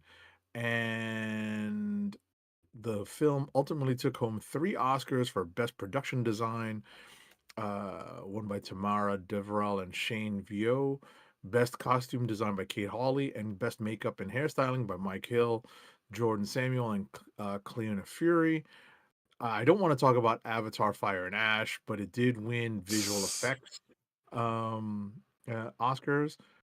Weapons, another horror movie, scored an acting win for Amy Madigan, who took home best supporting actress for her role as the insanely creepy Aunt Gladys. Shout out to Conan O'Brien, who did a great Aunt Gladys cosplay during the opening of the Oscars. And of course, this is going to roll into the next story. And I kind of don't want to take Roddykat's. Oh no, by all means, do it. Matter of fact, you can have the next story. So, K-pop Demon Hunters wins for both Best Animated Film as well as Best Original Song for Golden. And that was a pretty historic win. Obviously, we have an animated film that was mostly on Netflix, and it's centered around K-pop and obviously Korean culture. It had obviously the benefit of a song that dominated the charts for many weeks and or months. So there was a big win for Netflix and for the folks who produced K-pop Demon Hunters and who wrote and produced the song Golden. So yeah, there's a lot of genre winners at this year's Oscars. Center still got snubbed for Best Picture for that stupid. I don't want to say stupid, but for that one battle after another. But I have not watched One Battle After Another, so I cannot compare. Yeah, but people were doing that. And I'm just like, we see what y'all are doing. Y'all ain't slick. But anyway, yeah. So yeah, that's all the genre stuff. But which leads into the next. Wait, did you article. watch Sinners? I ain't watched either one of them yet. I have Sinners on deck, but I haven't watched it yet. So, but from what I've seen off of that it doesn't matter. From what I see off of that one. Well, I mean, I was just curious because I remember, right? Because I remember that you had not yet watched Sinners when it came out on streaming. So I was just curious. That is correct. Yeah, I know that One Battle After Another just came out on streaming. So I'm gonna get around to watching it at some point. Yeah. Good luck. But we go into the next article with K-pop Demon Hunters Oscar win marks a historic victory for Korean pop culture. I'm not gonna go through this whole article, but I feel like the title says a lot in itself. And Agent 70 already said what the movie won for, so therein lies that, and I still haven't watched this movie either. So so you can just keep that on the list for now. Is it getting a physical release? I don't Yeah, know. remember we did a story where it's going to be a Criterion Collection movie. That's what I thought. Yes, I do remember that. Yes. So I might actually. I mean, it's on Netflix, so it's not like I couldn't watch it already. But I may actually plunk down for that when that happens. So, but yeah, like I said, if you want to check out this article for yourself, because like I said, it basically goes through the night and how that was presented, and it goes further than that with things. So check it out. And with that, we are going to go into the comic book news. Alrighty. IDW makes a profit again by paying comics creators less. Oh, come on, folks. What are you doing here? IDW posts a profit after years of losses, reporting $141,000 in net income for early 2026. Higher revenues came from IDW Dark, backlist book sales, and decreased returns in publishing. IDW's profitability credited partly to cutting creator royalty expenses and overall creative costs. Yikes. IDW has expanded into new genres and licensing while noting global supply chain risks may threaten growth. Yeah, global supply chain sucks right now. It sucked for a long time. It sucked during the pandemic, and it's really sucking right now. It's true. This is true. Now, yes, you can kind of slightly write this off of as a bleeding cool article, and that still applies. But also, hey, things are still the things that are presented in this article are happening, presumably. So yeah, you got to kind of take that for also what it is. Which again, like it just said, sucks. Next up, hey folks, David F. Walker is back with a Kickstarter. And this Kickstarter, which is still has 24 more days to go, and has already met its pledge goal, but still, hey, you should check this out, possibly. But it's called The Monster of Blackenstein, not to be confused with Blackenstein, Blackenstein, like Frankenstein. You get it. I saw him talk. Actually, I should have put that in. I need to put this in. Put that in the clickbait section, because I saw him talking about it on some Twitch channel recently, so I got to see if that's still out there. But yeah, from Eisner Award-winning co-creator of Bitterroot comes a bone-breaking, sense-shattering, mind-melting 40-page comic book one-shot starring your new favorite monster, the Monster of Blackenstein, not to be confused with Blackenstein, as a satirical tribute to classic monsters, 1970s comics, and blaxploitation, from the creative team of David F. Walker, artist Marcelo Di Chiara, colorist Pedro Estocco, excuse me, I guess, with a cover by legendary artist Joe Jusko. If you're watching the video version, you can see said cover.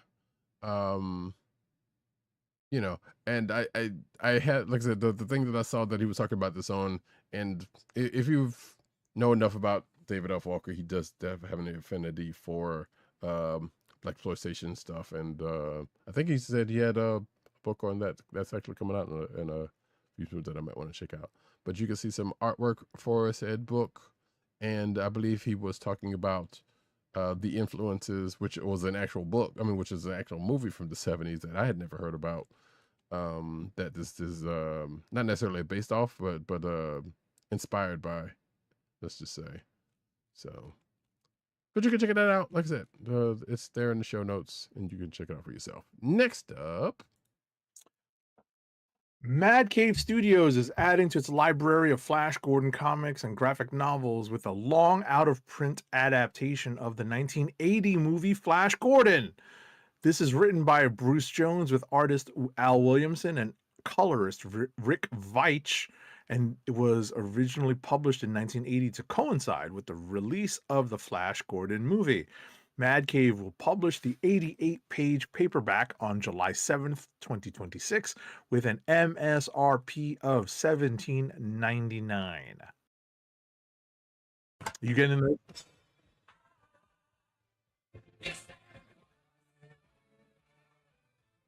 what were we Are you getting this? Probably. Yeah, I figured you would. That is, yeah, it's quite probable.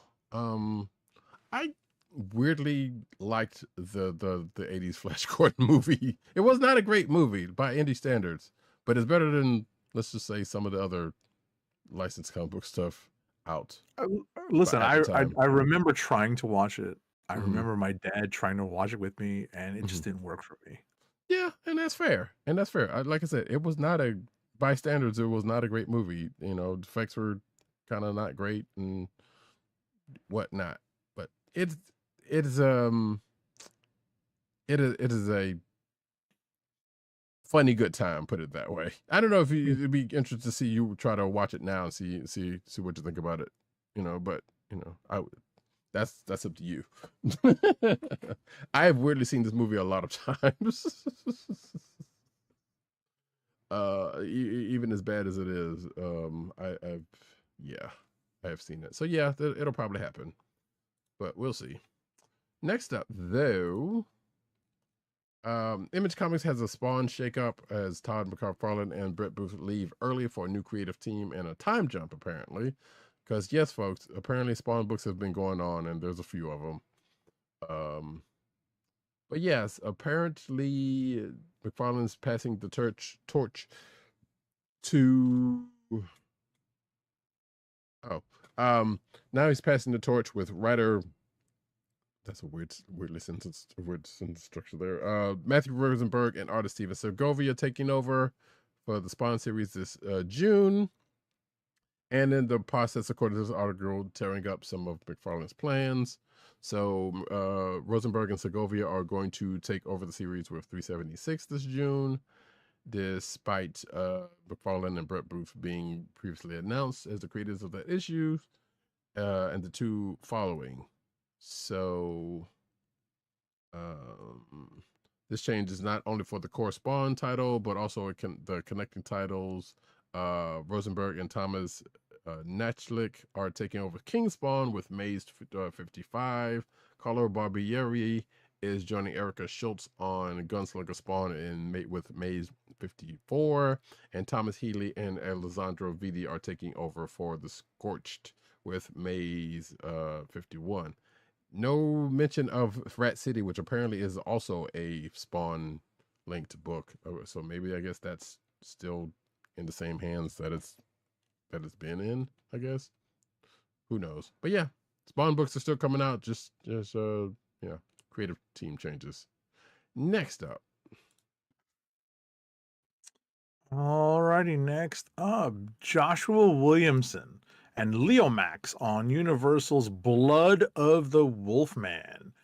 Skybound Entertainment Image Comics, in partnership with Universal Products and Experiences, announced Universal Monsters Blood of the Wolfman, a new 4-issue comic book series from the team of writer Joshua Williamson, currently on DC's KO, Iron Man, and Superman, with Legion to come, and artist Leo Max of Basketful of Heads and Rogues at Universal Monsters Blood of the Wolfman #1 will launch in June 2026.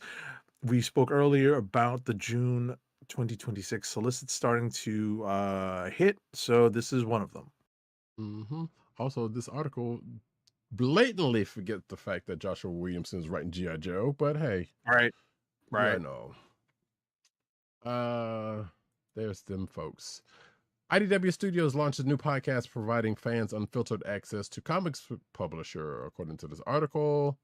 So yeah, there's a press release in here. I'm not going to go through this whole thing, but apparently, let's see, the podcast is called Creator. Oh, I guess Creator X Creator. So it's one of those type situations where, let's see, produced by IDW's content marketing specialist, Raina Strauss. The first monthly show is a creator, a free-flowing, fun, and honest chat. Is it really? Between two comic book creators as they discuss their craft, process, inspiration, and what life is really like as a creative. The first episode features Harvey Award-winning creator Patrick Horvath, Beneath the Trees Where Nobody Sees, and acclaimed creator Ben Wickley from More Weight, A Salem Story. And it is apparently out now as of this article and recording. So the relaxed, friendly talk between the brilliant cartoonist, which that's per this article, not me, lasts for more than an hour and is full of surprising remarks that'll make you laugh, learn, and feel like you're in the room with them. Again, according to this article. So let's see. There's another one. Or is that it? Looks like Superlatives is going to be another one.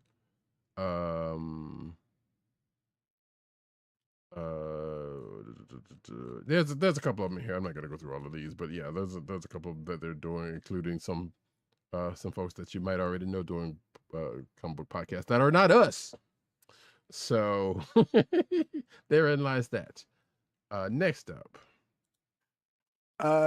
Skybound and Image Comics has revealed a first look at interior pages from G.I. Joe, A Real American Hero, Silent Missions, Zartan #1, an all-new one-shot, debuting for Skybound Silent Missions month as Cobra takes over, made by the iconic Spider-Man 2099 duo of writer-creator Tom DeFalco and artist Pat Olive.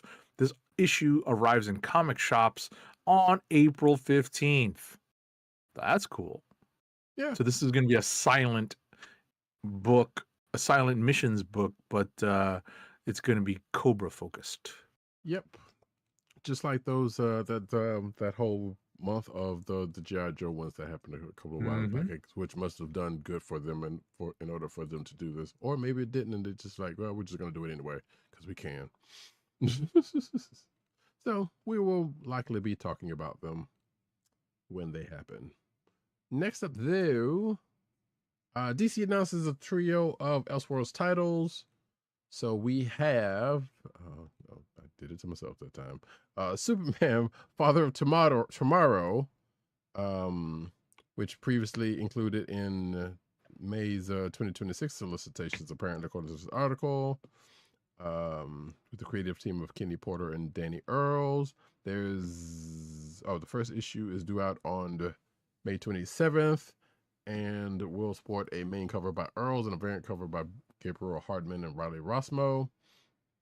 The following week on Wednesday, June 3rd, we'll see the debut of Supergirl Survive from writers Elliot S. Parker and Griffin Sheridan and artist Rod Reyes. And there's a description of that here. And let's see, variant covers will be by Taran Clark and Gilliam March, which I like Taran Clark stuff, so cool. Where is the other one? You can see some pages from both of those mentioned if you're watching the video version, and that's it. So if it's supposed to be a trio, where's the third one? Oh, here we go. Dark Knights of Steel #2 lands in July. They just have more focus on the two Superman focused ones, or Superman, Supergirl focused ones for reasons. Also forgot Rooster Fighter came out this week on Hulu, and I've been meaning to check that out, for that anime out, but we'll see. There's a lot coming out. Next up, though, DC's Summer of Supergirl Special #1, a 48-page one-shot celebrating Supergirl's legacy through multiple stories, will be released on June 24th. Is there a price? Is there a price? Scrolling.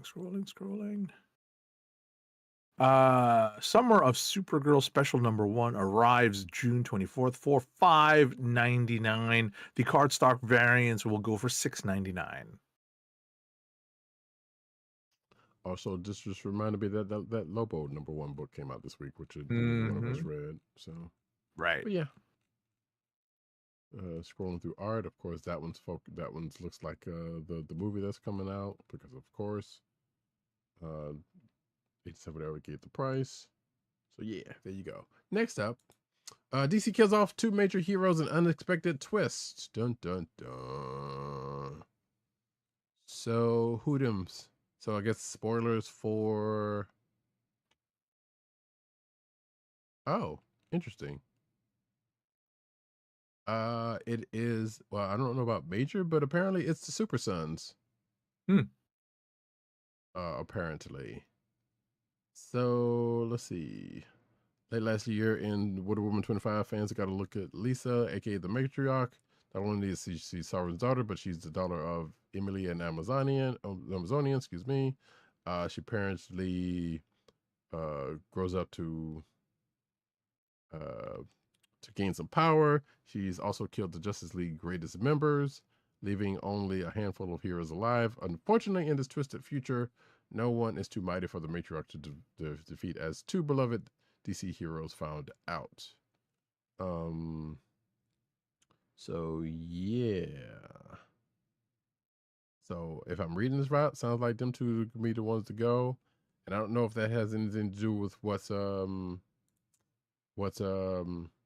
was it Action Comics or whatever, or was it Action Comics or Superman Unlimited in the last week supposedly had some shocking thing that had to do with John John Kent. So I don't know. I But guess. yeah, I don't know. This is just something I saw recently. Who knows? Next up, though, the 2 best-selling Spider-Man comics this month are not published by Marvel. So they're published by Image Comics and DC Comics. The first one being Marvel Team Up #14, which is a reprint from Image Skybound, which outsold Amazing Spider-Man in comic shops for March. And the second one is DC's upcoming Superman Spider-Man crossover because of the pre-orders. I've got a bunch of pre-orders for this book because I ordered a bunch of the covers, and at I think it's an $8.99 cover price. That's pretty price. Yeah, so it's expected to hit like from 300,000 to 500,000 pre-orders this month. I did not pre-order the Superman Spider-Man. Maybe I should. I think you'll be fine. People are gonna have. I agree. There's gonna be plenty of a cover. You may not get the exact cover you wanted. That's what I decided to pull and ask for, is that there are a couple of covers that I specifically was looking for. Right. So that's what I pulled. Yeah, and that's fair, because I might have actually said that exact same thing at one point, because yeah, that's a good point. Right. That's kind of cool. That I was about to say is this reprint of Marvel Team Up with the McFarlane art on the cover. That's actually a pretty cool reprint. Yes. I may have to look for that. That came out last week. No, that came out like a couple of weeks ago, actually. Yeah, that Yeah, came that's out a pretty cool on the reprint. 4th. I I looked. have the original print. I have, you know, Mhm. the original version, which is like I believe Ryan Otley. Right. But you know, that's a cool McFarlane cover because I like the, you know, the metatextual board balloons here.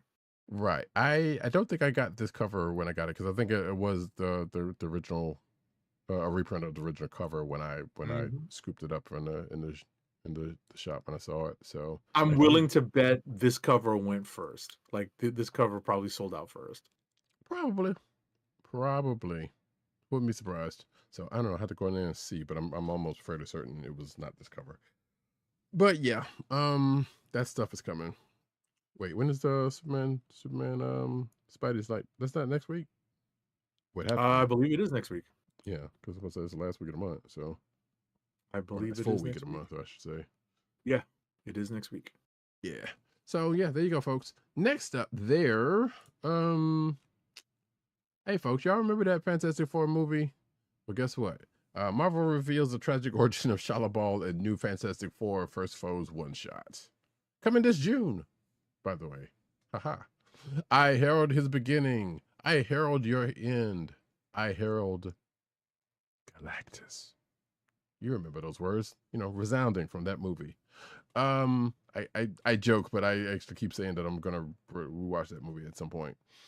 But yeah, so they're going to do the origin of MCU Shalabal, aka the Secret Surfer, this June in the aforementioned Fantastic First Steps one shot. It's going to be written by, according to this article, and probably rightly so, acclaimed writer Charles Soule, which I thought it was Soul, so go figure, and superstar artist Mark Buckingham, who apparently is going to be working on other Fantastic Four First Steps tie-in, or actually worked on the first one that happened, and the upcoming First Foes #1. So yeah, it's gonna be more a couple of these one shots that we talked about. So yeah, and we do know there were a couple to come. So there you go. That's gonna be on sale June 10th. So if you're interested, check that out. Next up, Musician Tegan Quinn, one half of the Grammy-nominated pop duo Tegan and Sarah. Where are you, Karath? who? Is making her Marvel Comics writing debut this May in Wiccan and Hulkling Raid of Ultron #1, the publisher's annual Marvel's Voices Pride special. The one shot arrives May 27th and features an all-star group of creators. This year's Pride special centers on the theme of family. Looking for price. Family. Price. It's on sale May 27th. I don't have a price yet. It's probably gonna be like $5.99. I think most of those Marvel Voices comes for something close to that. So I might be wrong. It might be regular price, but I don't know. Either way, oh, this just in. Oh, that's old. No, it's not. I'm just gonna add this to what I was about to say. But yeah, J. Scott Campbell scores Just Spectacular collection #1 at Marvel. Let's see. Last year, Marvel heroes and villains were featured across 28 variant covers, illustrated by J. Scott Campbell. This June, Marvel Comics will showcase that artwork in Just Spectacular Collection #1, a special one-shot that celebrates one of the industry's most recognizable cover artists. Along with a gallery presenting the full set of covers, this issue includes a behind-the-scenes look at Campbell's creative process. And of course, it ranges the people who are going to be in this. Also, JSC, Just Spectacular Collection. You see it. J. Scott Campbell. But I will put this in the show notes for folks to check out while I talk about the actual next article, which is X-Men 97 gets Prelude miniseries for season 2.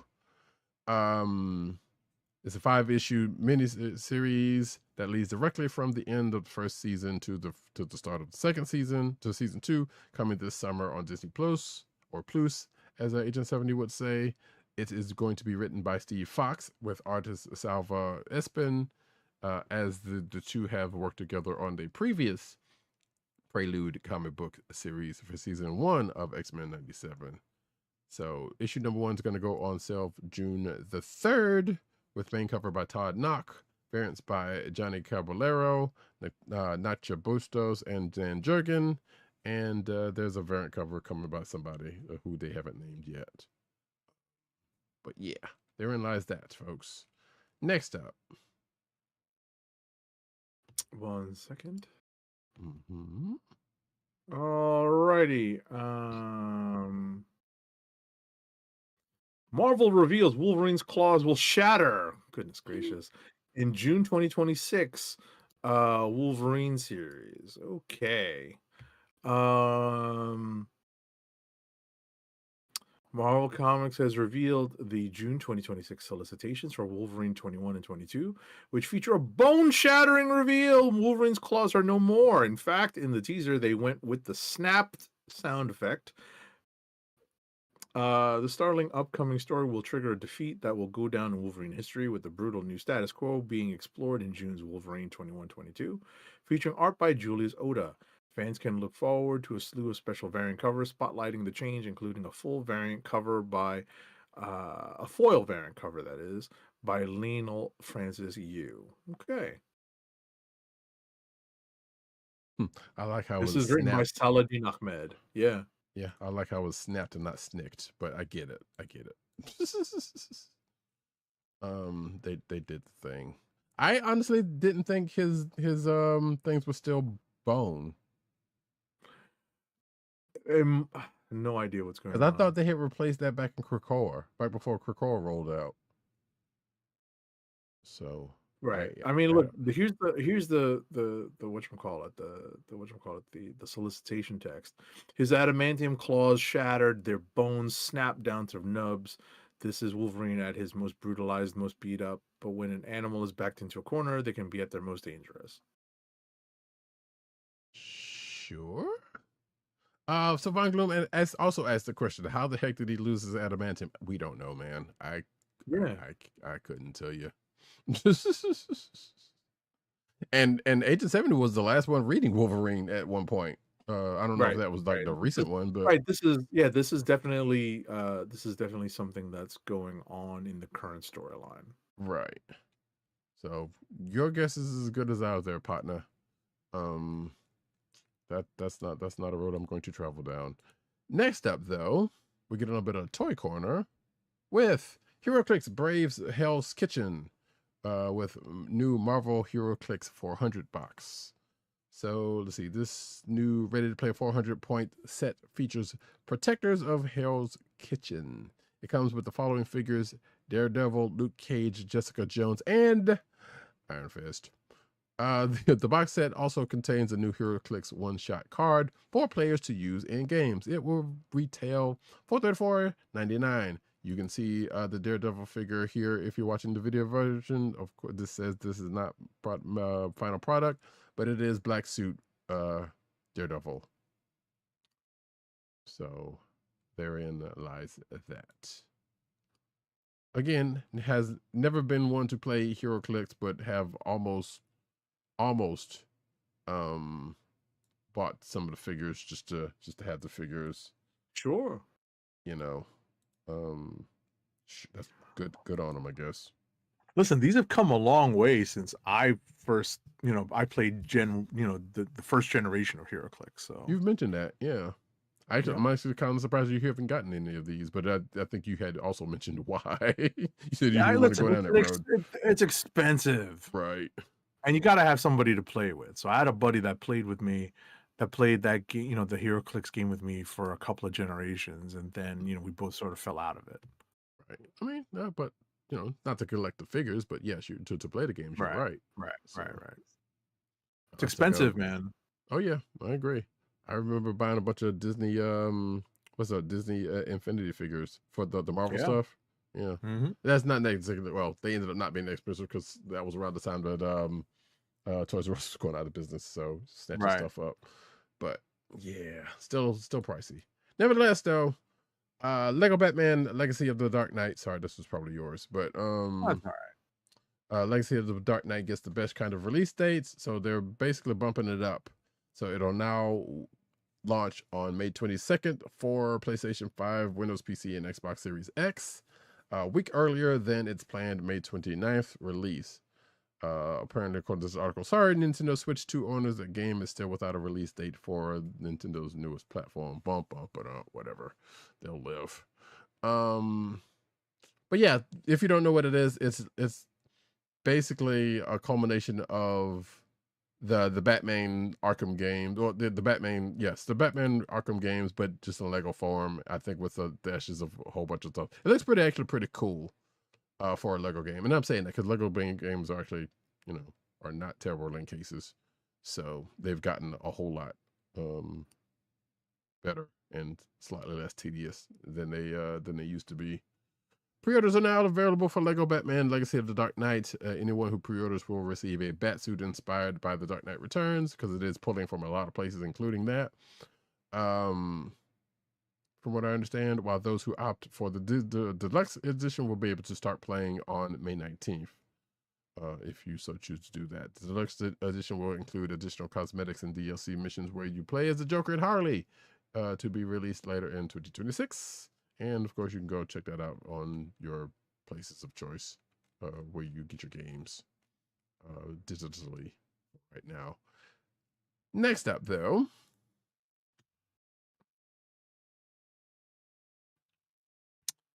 pre-orders went live this past weekend for the next assortment of Masters of the Universe Origins. Wave 30. They have to wait 30 waves? God. Yeah, no, right? Wave 30 features 4 figures from the Masters of the Universe 200X cartoon series. Included are Tila, Roboto, Merman, and Orko. This assortment is scheduled to ship out in May. There are several pre-order links in this article, and there are photos as well. I assume 200X means not. I don't know if that's the actual name of the cartoon, or that means the 2000s era of Masters of the Universe cartoons, with which I think there were a couple. You got me, man. Yeah, I'm not sure, but I assume that's the case. Like saying 20XX types of, I don't know. Either way, there's a lot of damn figures, apparently. If they're, and actually, I guess it depends, because if they're up to 30 waves, how many, like what are the waves like? There's like just these 4, because then I can see you could do something like that, Right. Because it's not like a Marvel Legends where you get like 7 or 8 at a time, if that being the case. And I assume that's the case here, where it's like you're just getting 4 per. I don't know. Listen, they have revived the Masters of the Universe toy line. It's selling. It's hard. Listen, it's so hard, and as a collector at heart, right? It's so hard to know what's really selling, because there's no Toys R Us any longer, right? Yeah. And at the end of the day, I can only go off of what's being advertised on like the toy collector websites, right? Like the big ones, like Entertainment Earth and Big Bad Toy Store. No ads here, but we know that that's where the real collectors are going, right? Right. Are you brushing up on something? I am. Oh, yeah, because I am. That was me. It's coming through. Yeah. So. But yeah, you're right. You're absolutely right, because it's not like Amazon's giving up those numbers, or any of these places are giving up the numbers of how this stuff is selling. Right. Whereas, like you said, you can just go into the store, so like, yeah, that's not on the rack. So clearly, must have been sold, or whatever. Right. Or that's proving to be very popular. Right. So it's hard to really know. Obviously, if you're if you're a fan of a particular line and you're going on for pre-orders and things are selling out either soon after dropping or selling out while like early in the pre-order window, then yeah, something's up. Right. But yeah, like I said, they seem to be producing these Masters of the Universe figures, so I'm presuming that they are proving to be popular. I was also going to say sometimes there's artificial scarcity that sometimes happens in situations like, Sure. yeah, we can. It's going to be popular because we didn't put put a Make whole so lot many, out right? there. Yeah. Which, by the way, that reminds me, and I can't pull it up right now. I'll put it in the show notes though. But apparently that when we talked about that, and then we can kind of and actually this is kind of related to the next story, sorta. But so remember when we talked about that Matrix of Leadership that went up on Hasbro Pulse and Right. it sold out? I just recently saw that on pre-order on Amazon, by the Cool. way. For I think it was like 130 or 31 bucks. So it wasn't that much more or less than what the Hasbro Pulse price is. So if you are still interested in getting that, I think that's probably still out there. I was going to pull it up to check, but I can't. But I'll see you. I'll check it by the time we in this and probably put it in show notes. Last thing though, speaking of Transformers Missing Link C10 Ultra Magnus in hand figures, images, excuse me. So apparently some user ran up on the Transformers. Oh yeah, I see it. You can pre-order for $131.99. Yep. So so that's out there if anybody's interested in that. But yes, you can see the Ultra Magnus figure here, Missing Link figure here. You can see the packaging. Yeah. Oh, and I guess you could compare it to the Optimus packaging. Right there. There's the side of it. You can see the inside of the packaging. So yeah, they took a bunch of shots for this thing. Oh, there's the card. I don't know if it comes with the little red slip that you can see the actual stats for, but I'm pretty sure it probably did. There's how to transform it, which we didn't have that information back in the day. You just had to go for feels. Apparently, it even comes with a Matrix of Leadership. If you're watching the video version, you can see. Yep, that's one of the things. Yep, One of the right accessories it comes with. All right. Interesting. And a little minifig of, well, I don't know who that's supposed to be, but there's another minifigure. But yeah, it's an Ultra Magnus figure. And there you go. There's in side by side with Optimus. There you go. Oh wait, does it even have the oh, it even has the little heat sticker thing where you used to press down on it and see the insignia. I think that's what it is at the top. Yep, it is. That's exactly what it is. I remember those. Of That was course we do. cool. That's like at one the of the time. original stickers, yeah. That was cool at the time. But yeah, there is. That's that. And that is, folks, the end of the news section. Can we get one last ad read? Last ad read of the night. Keep our podcast free by shopping at Amazon. Visit cspn.us and click the Keep Our Podcast Free link at the top of the page. From there, scroll down and click on the Amazon link to shop. Purchase items from Amazon as you normally would, whether it's books, music, electronics, jewelry, apparel, or Marvel Legends. For every purchase made on Amazon through our link, Amazon sends the CSPN a payment that helps us keep the Comic Book Chronicles podcast free for our listeners at no extra cost to you. Amazon.com through cspn.us. Do it today. All right, folks, that is it for us. We will be back next week with a load of stuff. A lot of stuff to talk about. There's going to be that Superman Spider-Man book that's out. It's going to be nuts. Yep, we got Invincible. We got more Monarch Legacy of Monsters, like Agent 70 said earlier. Born Again. One other thing. Yes, Daredevil Born Again season 2 is kicking up on that front. And like Agent 70 said, the book and a whole bunch of other books that is coming out next week. Actually, I will check and see what the books are going to look like after we get off of this thing. But until then, I have been Roddykat. You can find me at Roddykat on Twitter and Blue Sky. You can find me at NewsNerdNeed on Twitter and Blue Sky. You can find me at CPCaps on Instagram. Agent_70 on Twitter, Instagram, Blue Sky, and Threads. You can find his here podcast on Cold Slither Podcast Network. That's cspn.us. Do it today. And you can find us on the podcast perusal place of choice, whether it be Google Play, Apple iTunes, aka Apple Podcasts, Spotify, or the Coastal Podcast Network SoundCloud page. But also you can find us recording every Thursday night, 9:30, so probably closer to more 10 o'clock, on youtube.com/TheKliqNation and twitch.tv/Comic Book Chronicles. Make sure to click like, subscribe, leave us all the positive 5-star reviews, especially on Apple Podcasts. That definitely helps people find our show. Remember to hit that notification button so you know when we are on live and direct. Remember, please click like and subscribe everywhere you can. Thank you. And by the by, as we record the Steam Spring sale, not a sponsor, by the way, Steam's spring sale has started up, so you can get some halfway decent sales on stuff, including that Turtles a turn-based game that's out there, and some other stuff and whatnot. And we, one of these days we're gonna kick up some more streams of stuff being video games being streamed. But hey, it'll happen. But with that, as I totally forgot to take it away from the Amazon thing, that's fine. It's cool.